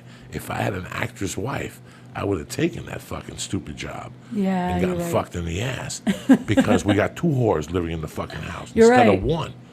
So do you understand me? That's Yeah, why that's true. I didn't want somebody. Yeah. And I didn't. I'm lying to you. You know, when I started dating Terry, she was a waitress and she was trying to act. So, but now that I have I'm in a relationship where 90% of our conversation isn't, "I went in to see John Lewis get today it. I and get he it. didn't cast me, and oh my God, well, I had the worst day of my life too." Fuck you. Yeah. You know, John Caparulo said that shame of walking the house when he was watching Sports Center and get in front of the TV and start going, "My joke bombed." And you're like, Yeah. Yeah. well, listen to the joke I said. I said it this way, but then I didn't say it this You're way. I said right. it this way. It would be all you would talk. It would just be all It'd be encompassing. fucking crazy. Yeah. Yeah. You're So right. even if you're with a guy that's in the business, let's say he's an agent, it's still going to go home to this chit chat. Eventually, one You're day right. you're going to go, I don't want to fucking do this. You're totally right. You know, can you imagine if Paula was in this shit? No, it's great. It's great. You'd go home and talk to her about law and her fucking dilemmas and opening up a true. DUI spot for Mexicans.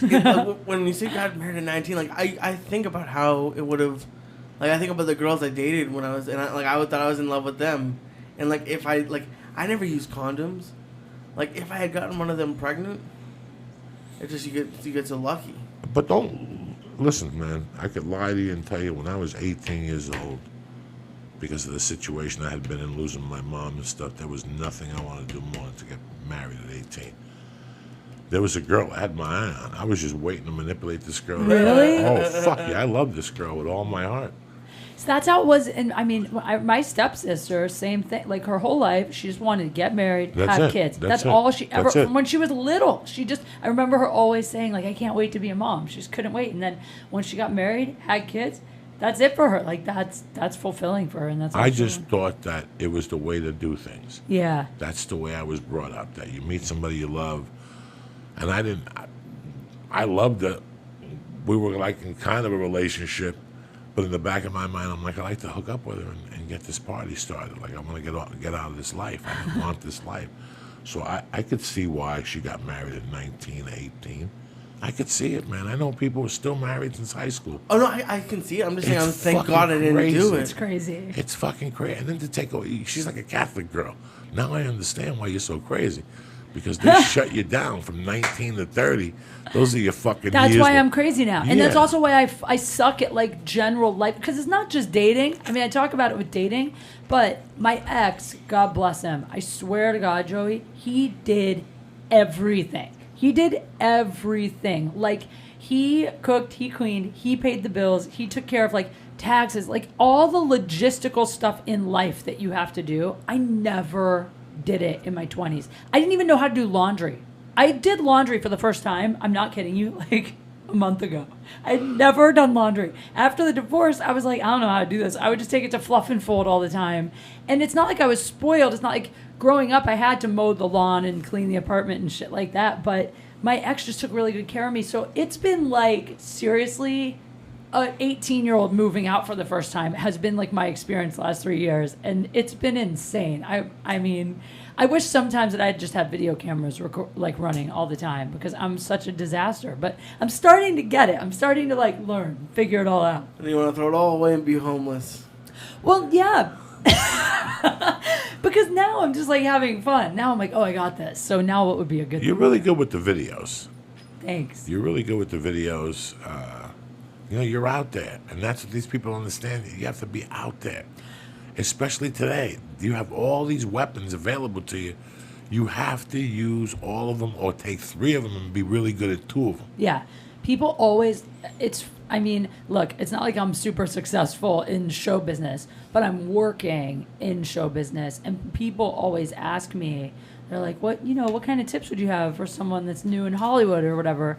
And I say, the worst mistake you can make is to just sit and wait for someone to come, like your agent to call with an audition, or sit and wait for anything. Like, every job I've ever had in show business has come because I went out and like got something myself. Like, I made a video and sent it to someone and they called me in for something else. Or even the Playboy show, the way that I originally got in the door at Playboy is I sent them a bunch of photos, funny, sexy photos, with a letter that was like, you guys should do a spread on like hot upcoming female comics that's like a funny spread. And they brought me in for a meeting and they ended up being like, oh, you're so funny, you should work for us and do sketches. But like, I've never gotten one job just sitting around waiting. I keep as many balls in the air as I can all the time. Like, if I have a day off, I shoot something every day. I take 1 day a week now because of you. Because we had a talk where you told me you do jujitsu and do this shit where nobody knows who you are. And I was like, that's a really good idea. So I started going to Venice once a week and playing volleyball with people that aren't in the business at all. But other than that, I don't ever take a day where I don't do like 2 or 3 things to put out on social media, because now in the world we live in, you can build a fan base on social media, and when you go do stand up on the road, they'll come. They'll You know, come. they will show up. They're very loyal. Yeah. You have a certain thing that you have to be successful in any fucking field. And you have it. And it's not your looks or you're very enthusiastic, and it comes across. Like your enthusiasm is, it motivates people. It motivates me sometimes. Your enthusiasm, like fucking, if you really want to know what the fuck you have to do, follow Kate. Oh, And thanks. see what Kate's doing, and then check what the fuck you're doing. Like, what the fuck did I do today? This chick's got 3 pictures on Instagram. She's got fucking a picture of her with a bikini at a fucking Chinese restaurant ordering takeout. Another picture of her doing stand-up last night. Another picture of her in the car with Eric Myers and the fucking Jewish guy Glickman going to a gig. Glickman's a hustler too. That Glickman motherfucker. is- He don't dude. sleep. That's a Jew dog. Yo, Old school he Jew doesn't Glickman. sleep. That motherfucker don't sleep. And you give him a topic, and he'll write a show around it and sell that thing to the Improv. And if it fails, it failed, Joey. But guess what? We're going back in there August 24th with the Jewish show. Yeah. Hitler, somebody dresses up. And that's what it takes. Glickman works harder than anyone I've Anybody ever I met. know. Anybody Anybody I've I ever know. met. And he Anybody is I such know. a hustler, but the thing All is, day. he has more shit going on. And let me tell you something. I've never met anyone in my life who's connected to more people. It is unbelievable. All you need to do is give Glickman an idea, dog, and check back Yeah. with him in 10 days. It's so true. That's it. That's the type of Jew he is. He don't fuck around. He Like, came on my podcast one time. I'm One telling time you. as a guest. He's like, "This is a really cool idea for a show. We should co-host it. I could do so much with this." Da, da, da. I'm like, "Okay, cool. Yeah, whatever you want." Like within a month, Glickman's got us a network to be on. He's got the artwork done. He's got a live show. But like, telling you. he's crazy. He's crazy. He's Great. amazing. And that's the enthusiasm you need, because Yeah. even though you're not hiring, don't not hire for too long, because I might fucking shut you down. That's Glickman's fight. And Glickman's doing this from an old perspective. Like, you know what I'm saying? Like, okay, you don't want to hire me at nick of night. Don't take too long. I'm the guy for here, but don't take too long, because I'm doing shit. Yeah. And in about 18 months, we're not going to have this conversation. We're going to be having a different conversation on how you're going to pay me for this fucking idea. And it's amazing how you have to, like, at least I had to learn to focus it. Like, we had that talk a few months ago when I was doing Uber, like, for a few weeks. And you're like, if you put that time into, like, something for yourself, you'd make way more money than you I am would. sick and tired of people going, I'm a photographer, but in the meantime, I'm waiting tables. You know what? You lost the battle with this fucking safety net. Right. You want to be a photographer? Let's start here. Go, take pictures, put them on a fucking flyer, make 100 flyers, and go to every coffee shop and pass them out. 100 flyers a day. I guarantee you'll get a call a day. That's it. That is I it. guarantee you'll Yeah. get a call a day. And you don't, that effort you're putting for $8 an hour and picking up forks with dog hair and people breathing on you and shit, you put that into yourself for 3 weeks. And at the end of 3 fucking weeks, you'll be making a living in what you're doing. It might not be what you want to do at the time, But closer. but you'll be closer. You might Yeah. not be running the studio, but you'll be sweeping it. And at least you got your foot through the fucking door. I never liked that thing. Well, and that's why our friend could never do a good podcast or never have a career. With the guy with the movie podcast, because there was always a safety net. Listen, that 20 hours a week you're selling insurance, you could be doing 1,000 things for So yourself. true. And in that month, yeah, you're not going to be able to eat for a month, bro. But after that, you're going to be making a living. And after that, if you keep putting the hustle into what you're doing, it's just going to snowball. It just makes sense. Yeah. It just snowballs, man. And you're going to have a bad month, but you're not going to go back to waiting tables. You're not going to go back to waiting tables, because that breaks you down even more. Because now you're not living your dream at all. Now you're not really living it. Yeah, I took pictures of a dog on a mountain last week. Who gives a fuck? We got to make a living, bitch. Right. And that's what I like about you, that you're very enthusiastic. Most women depend on their tits. Most women depend on, you depend on your enthusiasm. Thank I you. really like it. And everything else is a cherry on the fucking sundae. Thank You have a you. nice body because, that's the way life works out. And I'm hungry. You hungry right now? Always. Well, not really. Oh, hungry. I mean, I'm just hungry all I the thought you meant time. hungry like In-N-Out hungry. No, I mean, I'm hungry. a Lee lot. will walk you Oh, in and out. He knows everybody in and out.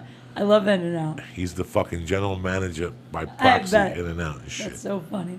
Tom Segura was on a radio show, and he told the story about you knowing everybody at Burbank Airport. Did he? Just walking in, just knowing everybody. You gotta know everybody at Burbank Airport. That's my smuggling route. Let me give some shout outs here. That's hilarious. Kate wants to get the fuck out No, of here. not at all. My main man, Cody Wilson, Alex Costino, Alan Hill, Matthew Noling, Bobby Sharon, and Crystal for coming out last night. Ookie Spooky for coming out last night. David Wilder, Albert Jimenez, Ernie Leva, David Cole Jr., and my man Corey Ruck. You bad motherfucker. Start off the week with a tremendous shout out. But that's the truth. I've always said that because I did it for a long time.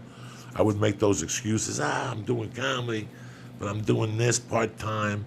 And that part-time, you could be writing jokes and making calls to get you into a comedy club or a ride here, and you're just wasting your fucking time. And nowadays, you never know what is going to be the thing that kind of breaks you or suddenly gets you a bunch of fans. And if you're waiting tables when someone calls you for that thing, I mean, like I don't know. For me, I am obsessed with keeping my time open. So I try to find ways to make money through social media now. Like you can do it. You know, if you find a good idea that's funny, you have like Periscope. You know, you pick an avenue. You get on there, you build a following, you can make money now, you can get sponsors. There's just so many ways now to like go around having like a job or to clock in and out and a side gig. And for me, I love it because then you get a phone call to just even come shoot a sketch that pays $75. It pays almost nothing, but who cares because it's something you do. I've had a couple of those that'll like go viral, you know, and I'll pick up a bunch of followers or something. So I just feel like nowadays there's too many ways that if you are smart at all, you can find a way to make money doing what you want. You really can. At least, I don't know, I think you can. Even if I was going to drive an Uber, you know what I would do? I would Periscope, and I would find a way to make like driving an Uber into a show. Like I wanted to do an Uber last week with me and Lee. Me as Lee's Uber manager, and we let Lee pick people up as Uber, and we tape them like that show on HBO. Right. But then they have to sign releases, and Uber has to know. We might get in trouble. Why does Uber have to know? Because Uber eventually will fucking know that we're in the car with me and Lee, and we're picking up people, and I'm his driving coach. Lee, make a left. But if they sign releases, who cares, right? The passengers? But we're still oozing. Why have a TV show, and then 3 years later, Uber shows up with a bill? Yeah, that's true. I think we could go to Uber. And just pick people up at night and drive them places, and me and you together as a team. Why don't you just put a mustache on the front of your car and just grab people because they'll just think you're a Lyft car. 60-40, you know what I'm saying? You know how we do it because I'm putting the deal together here. That's hysterical. That's a great idea. It is a great. I almost called you last week in Boston. Why didn't you? Because you're busy at the fucking game with Mom. Oh, Jesus. You're probably eating fucking lizards I and go home shit. once every 18 months, and that's how I get the brilliant idea. That's why, because you weren't around, cocksucker. Do you ever feel irritated because you have so many ideas you want to do? I have so many things I want to do. It like makes me tired thinking about it, and then I can't stop. Like It's endless. The shit that's in my mind sometimes is I know. endless. And then they all seem like such amazing Great ideas. I'll have great jokes. After Yes. midnight, my jokes are brilliant. Then when I wake up in the morning, I look at them and I'm like, oh, that I was... know. I always say that. I'll fucking get up and open up like Thai tennis places and shit. Like I'm always looking for the next hot thing, you know. I think A sun tanning booth with a yoga spot next door or something. But yeah, I have the same thing. you snap out of your stupidity and you're like, fuck this noise. I'm a comic. Yeah. We're fucking comics. Yeah. And the only way to become a really good comic is to commit. And the more you fucking commit, the more you get better. You know, when I see a comic and he's telling me, listen, I'm thinking of directing a short, that's the party's over for me. Yeah. You know, how did you become a director, dog? You barely do 8 minutes at the store. All of a sudden now you're a fucking director. You know, I'm a comic. Yeah. And I could sit here and tell Lee, let's do something. We'll be producers. Have I ever come to you with that shit? No. I'm a comic, bro. I don't know nothing about that other shit. I don't want to be involved. A director's a director. Yeah. A guy is a director the same way you woke up when you were 6 at night, 6 in the morning. You wanted to be a director. Yep. You want to be a fucking actress. When you're 6, you're like, you know what? I think I could be a director. And you feel it and you grow with it. This shit that's happening now, people showing up. I got a thing last week. I got a great package last week. I got a package on Gmail. This is the movie I did. It's fucking tremendous. The movie I wrote is an Academy Award winner. This only needs Joey Diaz. I look at the other thing, it's on Vimeo. That's a giveaway right there. You didn't do nothing with this fucking movie. Bunch of people yelling, jumping up and down and shit. Oh my Then he God. sends me 4 emails in a row. This is it. I sent the package to your agent. And oh, by the way, you have to put this audition on tape for me. And I go, before we do anything, how much Gitas is involved here? Because Papa got mouths to feed. I never heard from the guy again. That's how quick, because there's strokes. Yeah. Everybody's a fucking director Yeah. now. They got a camera, they do this. Oh, I seen Pulp Fiction. I seen Clerks. Who gives a fuck? Who gives a fuck about Kevin Right. Smith? Yeah, totally. He's a fucking 80s, he's a 90s director where nothing matters. He ain't gonna go down into the Sam Weisbaum and all those motherfuckers like that. You're a little fucking confused for that, bitches. What night does your show come on? The Playboy TV show, it's on Saturday nights at 10 p.m. Good for you. That's a Yeah, good time slot. it's a I'm good really time. proud of you. You're a good lady.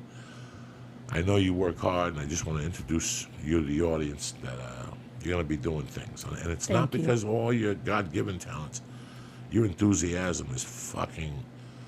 You know, and I know what it's like to just wake up in the morning with your dick hard going, I'm going to go out there and fucking mangle somebody. That's today." exactly how I feel. And then they start cutting your legs off and you lose. And then you learn how to take your energy and just flow it at one Yeah. or two things. And what do you think, Lee? What do you got on agenda this week? You got Flying Jew Radio. You got fucking tank tops. You got consulting businesses. This guy's got more business than Sammy the Bull Gravano. I got all that. No, yeah, I got a bunch of stuff this weekend. You want to do another star? No, I did 4 stars. Why not? You didn't do 4 stars. You I did two. too. It's a You 4-star did broadcast. 2, and the other one was like 1. No. Let's eat one more for fucking the Jewish people. It's Monday. Passover's right around the corner. No, it's not. When is Passover? It's like April. Rosh What's in- Hashanah or something's in something. Rosh September. Hashanah. Oh, those are the worst ones. Well, in September. Yeah, well, no, October. Yeah. No, September's coming. Let's do the podcast. September. Let's do the sponsors and we'll get the fuck out of here. Okay. Real quick, I was down in Austin this week. On it is blowing up, guys, right in front of our fucking faces. And all started with this Alpha Brain, Earth-grown nootropics, Alpha GPC, AC11. That's all great. I can break it down for you and tell you a bunch of fucking lies I don't know. Beautiful thing about Alpha Brain, it makes you more focused. But the best thing about it is it's got a 100% money-back guarantee, and we don't want the product back. That's how good this motherfucking product is. You understand me? If you don't like Alpha Brain, they got the New Mood. They got the Shroom Tech Sport, the Shroom Strong Tech Immune. Bone. If you want to fly, Lee got sick.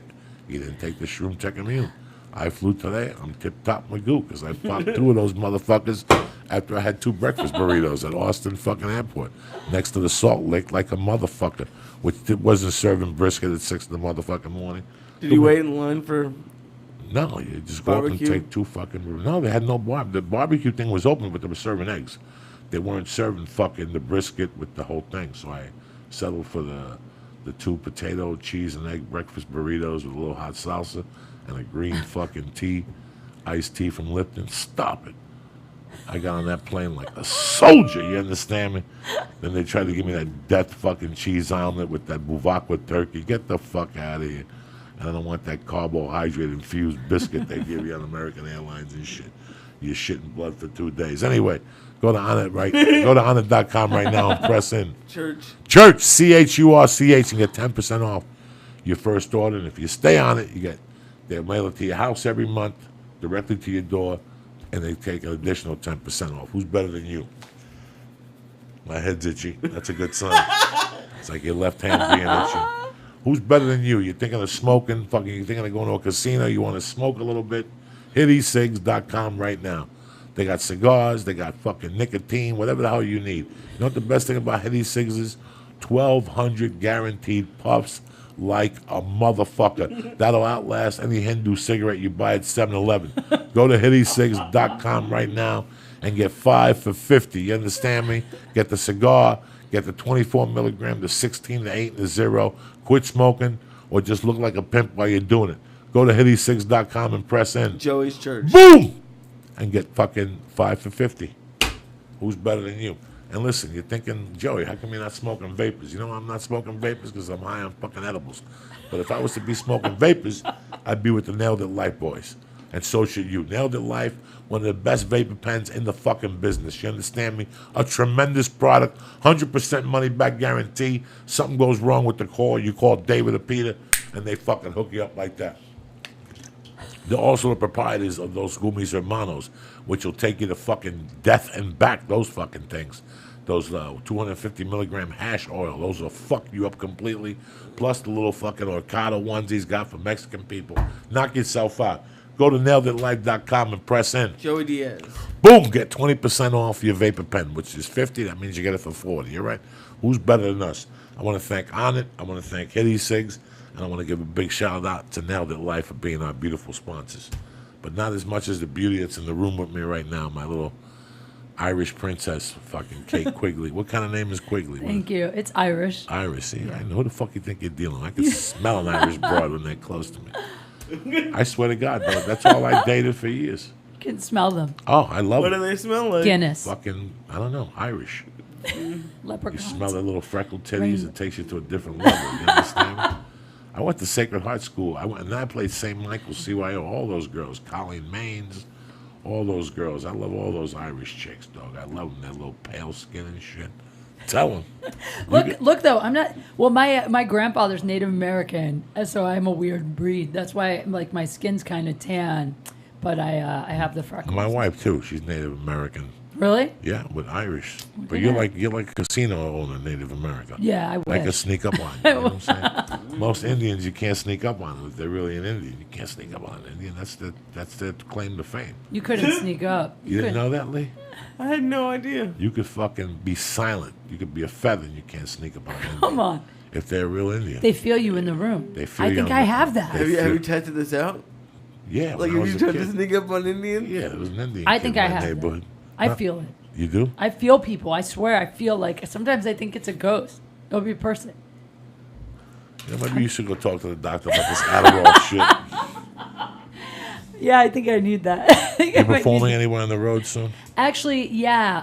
Well, Tuesday night at the Ontario Improv, I actually have my own show out there, and Brad Williams will be out there. It's called the Hollywood Pool Party, and then I'm in Phoenix next weekend at the Laugh Factory with Gene Pompa and Eric Myers. So, totally, everyone should come out. It's going to be such a good show. Good fucking show. Yeah. Look at you. See? What I tell you, she's always trying to make a fucking buck. Yep. What are you doing next weekend, cocksucker? For Labor Day, Memorial Day, whatever it We're is. going to the fair. You go, oh, that's right. You got the tickets. You're going to fit to get stabbed. Bring a No. bulletproof vest, cocksucker. It's going to be fun. All right, what are you going to buy down there? I don't know.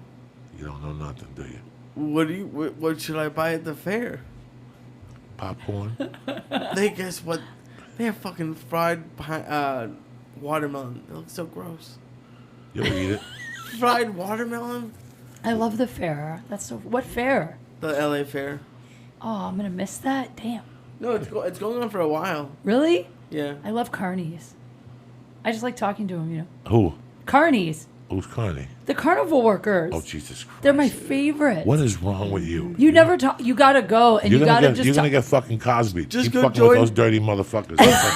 They'll take I'm you not going into out with them. No, but that's what they do. They dose you too, and they take you into the fucking house of pain, whatever they got. And next thing you know, you're a fucking pregnant chick on a circus tour with a guy named Dude. Tico. That's what you should do. Join the fair instead of being homeless. This is when I should have known that I had daddy issues, because one of the first guys I remember being like, he's so hot, was one of the, you know, the clowns that sit in the dunk tank and insult people until you hit them. I remember like the insulting clown. Where was and that? I was How like, old were you? I was like 15. And I remember the insulting clown guy and being like, he's so hot. Like, he had clown makeup on, but just because he was such an asshole and he was so mean, I was like, he's so hot. I want to go out with him. Like, I was super into him. I should have known then that I was set up for a lifetime of problems with men. You're fine. You're fine. Do you see a psychiatrist? No. No, you I should. probably should. No, fuck no. You don't have no problems. They're all in your head.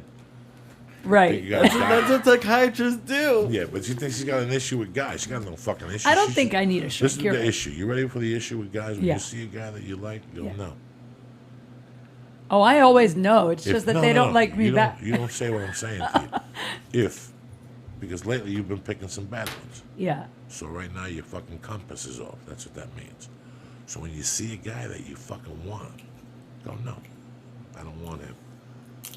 And turn it around. Oh, say no. Go for the guys. No, no, no. I don't want you to say no. I didn't say no. I want you Oh, to look at a pretend guy I and know. go, that's my type, and go, no. Because right now you're the kiss of death. You're picking poison. So we got to get your compass back. You're right. So I want you to go, next time you go out to a bar, I want you to go up to a guy that you would never go up to in your life. All right. Check his hand out. If he doesn't have a ring, I'm going to do it. go to a guy that you would never go up to that guy. I will. Never. Like, whatever your type is, this is against Total your, opposite. total opposite. If he's fat and you like skinny guys, Right. you know, what are you laughing about, Lee? Maybe she likes little fat Jews. I'm getting you hooked up here. Right. Kate's a fucking. Kate's all a the chubby score. dudes are like, you're just like trying to like hook it up for chubby dudes. Like, just go to any chubby dude. Any guy that Kate you likes big guys. Kate likes guys that are strong. She likes those little. Everybody likes. How do to you sit- know? Because I could tell. Kate, you're a fucking classy woman. You're not looking for. You're looking for love, and you're looking for somebody to take care of you and smack you in the ass and tell you you're a cocksucker. You're right about the end. Make something to eat. But you're also looking You're for right. a man to love you and care for you. And that's the fucking women. Women are a fucking puzzle to me that has always been like, we don't want the guy that's right for us as women. We want the guy that beats us and steals the car and fucks my sister. We want and to gets fix him. crabs from her. Yeah, you want to fix him. Yeah. It's so weird how, looking back now, I saw the choices that girls I went to high school with made, and I see who they're with now. Do you know what I'm saying? Like, there was a particular You're girl in right. high school that she was hot, and she always wanted the guy that was 10 years older. Well, that bitch ended up almost going to jail with a kid, and he's never talked to the fucking kid. So what did she do? She Right. became a born-again Christian to take the taste of dick out of her mouth and move to Florida. And now she's with a guy that she would have been with in the beginning. Yeah. He's not John Travolta, Yeah. but he's not fucking ugly either, you know? And that's when you... That's Yeah. why I want you just one time. Next time you go do comedy, whatever, a guy that looks at you and says, hi, just say, can I buy you a drink? Just as an experiment. And Yeah. See what At you me, like. I'm gonna offer to buy a drink for a guy I would never normally pay. Never. All right, never. I'm gonna do it. And I'm gonna report back. Are you racially, like, do you date any nationality? Yeah, except I don't like blondes Good for whatever you. reason. Just Okay, because they see? look like we look too much alike. Right. But anything else, yeah. You're going to end up with, like, a Greek guy. You're going to marry, like, a Greek or an old-school Italian guy or something. I don't know. Yeah, like a Mediterranean guy. You like Mediterranean guys. I like Mediterranean food. Same difference. I haven't been with enough guys to. I've only been with 9. Guys. Oh, 10 now. But what if there's like a Mexican dude with blonde hair? Will you go with him? No, because that just sounds fucking awful. You mean What if, about, like, a guy from Spain, like a Spanish guy? Yeah, for sure. Like that good-looking Spanish guy that goes Dancing with the Stars. He's, like, blonde hair, but he's from Spain, and he speaks Oh, like he's this. blonde? Yeah, like, blue-eyed. I don't know. No, probably not. I'm just not usually attracted. Maybe, but probably not. But Spanish, like Rafael Nadal, yeah. Who's Rafael Nadal? The tennis player. He's a tennis Oh, I player. don't know who that is. He's hot. He's All Spanish. right. I don't have a comment. You what? I don't have a comment. I He- never yeah, you never do. really understood how the hottest girls I know always have the toughest fucking problems with guys, or they're so insecure about themselves that they're gonna get cheated on. I never understood. I gotta start a school. Yo, it's because the hottest girls you know are the hottest girls you know because they're so insecure that they have to look hot all the time. I'm speaking from an insecure girl's standpoint. That's why they're the hottest girl, because they put the most effort in. Yeah, 'Cause but guys don't like girls that put effort in like that. We like you to have some flaws. yeah? Sure, Really? Sure. We don't want you to, Well, you're in luck, guys who are listening, 'cause I have flaws. everybody has fucking flaws. Yeah, no, I mean, that's the thing though, is that like I always say being a hot girl, it's only a teeny bit of actual genetics and all the rest is money. That's all it is. Anyone with money can be a hot girl. You get the right person training you, you get a makeup artist at Sephora, you get the right hair extension. I mean, anyone. It's just having the money. And then, girls that aren't insecure and don't care as much about being like super hot, they probably spend their money on other things. Like traveling or, I don't know, books. What do you think, fucko? I don't know. Look at this. Nothing What are you right gonna go now. home and eat? That garlic shrimp? What do you Yeah. make it over? White rice? No, she gave me Mexican rice. Mexican rice. Now, what do you got for dessert tonight? I got pudding, I think. What type of pudding? Chocolate. Look at you. You sound like such a stoner. Oh, he's the man. This guy. I love it. I got No pudding. pepperoni, nothing like that. That's not dessert. Whatever. I love you guys. Thank you for listening to the church, and I want to thank Kate Quigley. How can they find you? Thank you. Oh, you guys can follow me on Twitter and Instagram at KateQFunny, and you can follow my Facebook page if you want. There you go. And Lee, I love you, cocksucker. We'll be back you, Wednesday afternoon or Wednesday night. We haven't decided yet. This Have a show. great day today, Monday. Go out there and knock them dead. I'm fucking starving. My stomach's growling, Jack. I only ate a little bit of Cuban food my wife made tonight.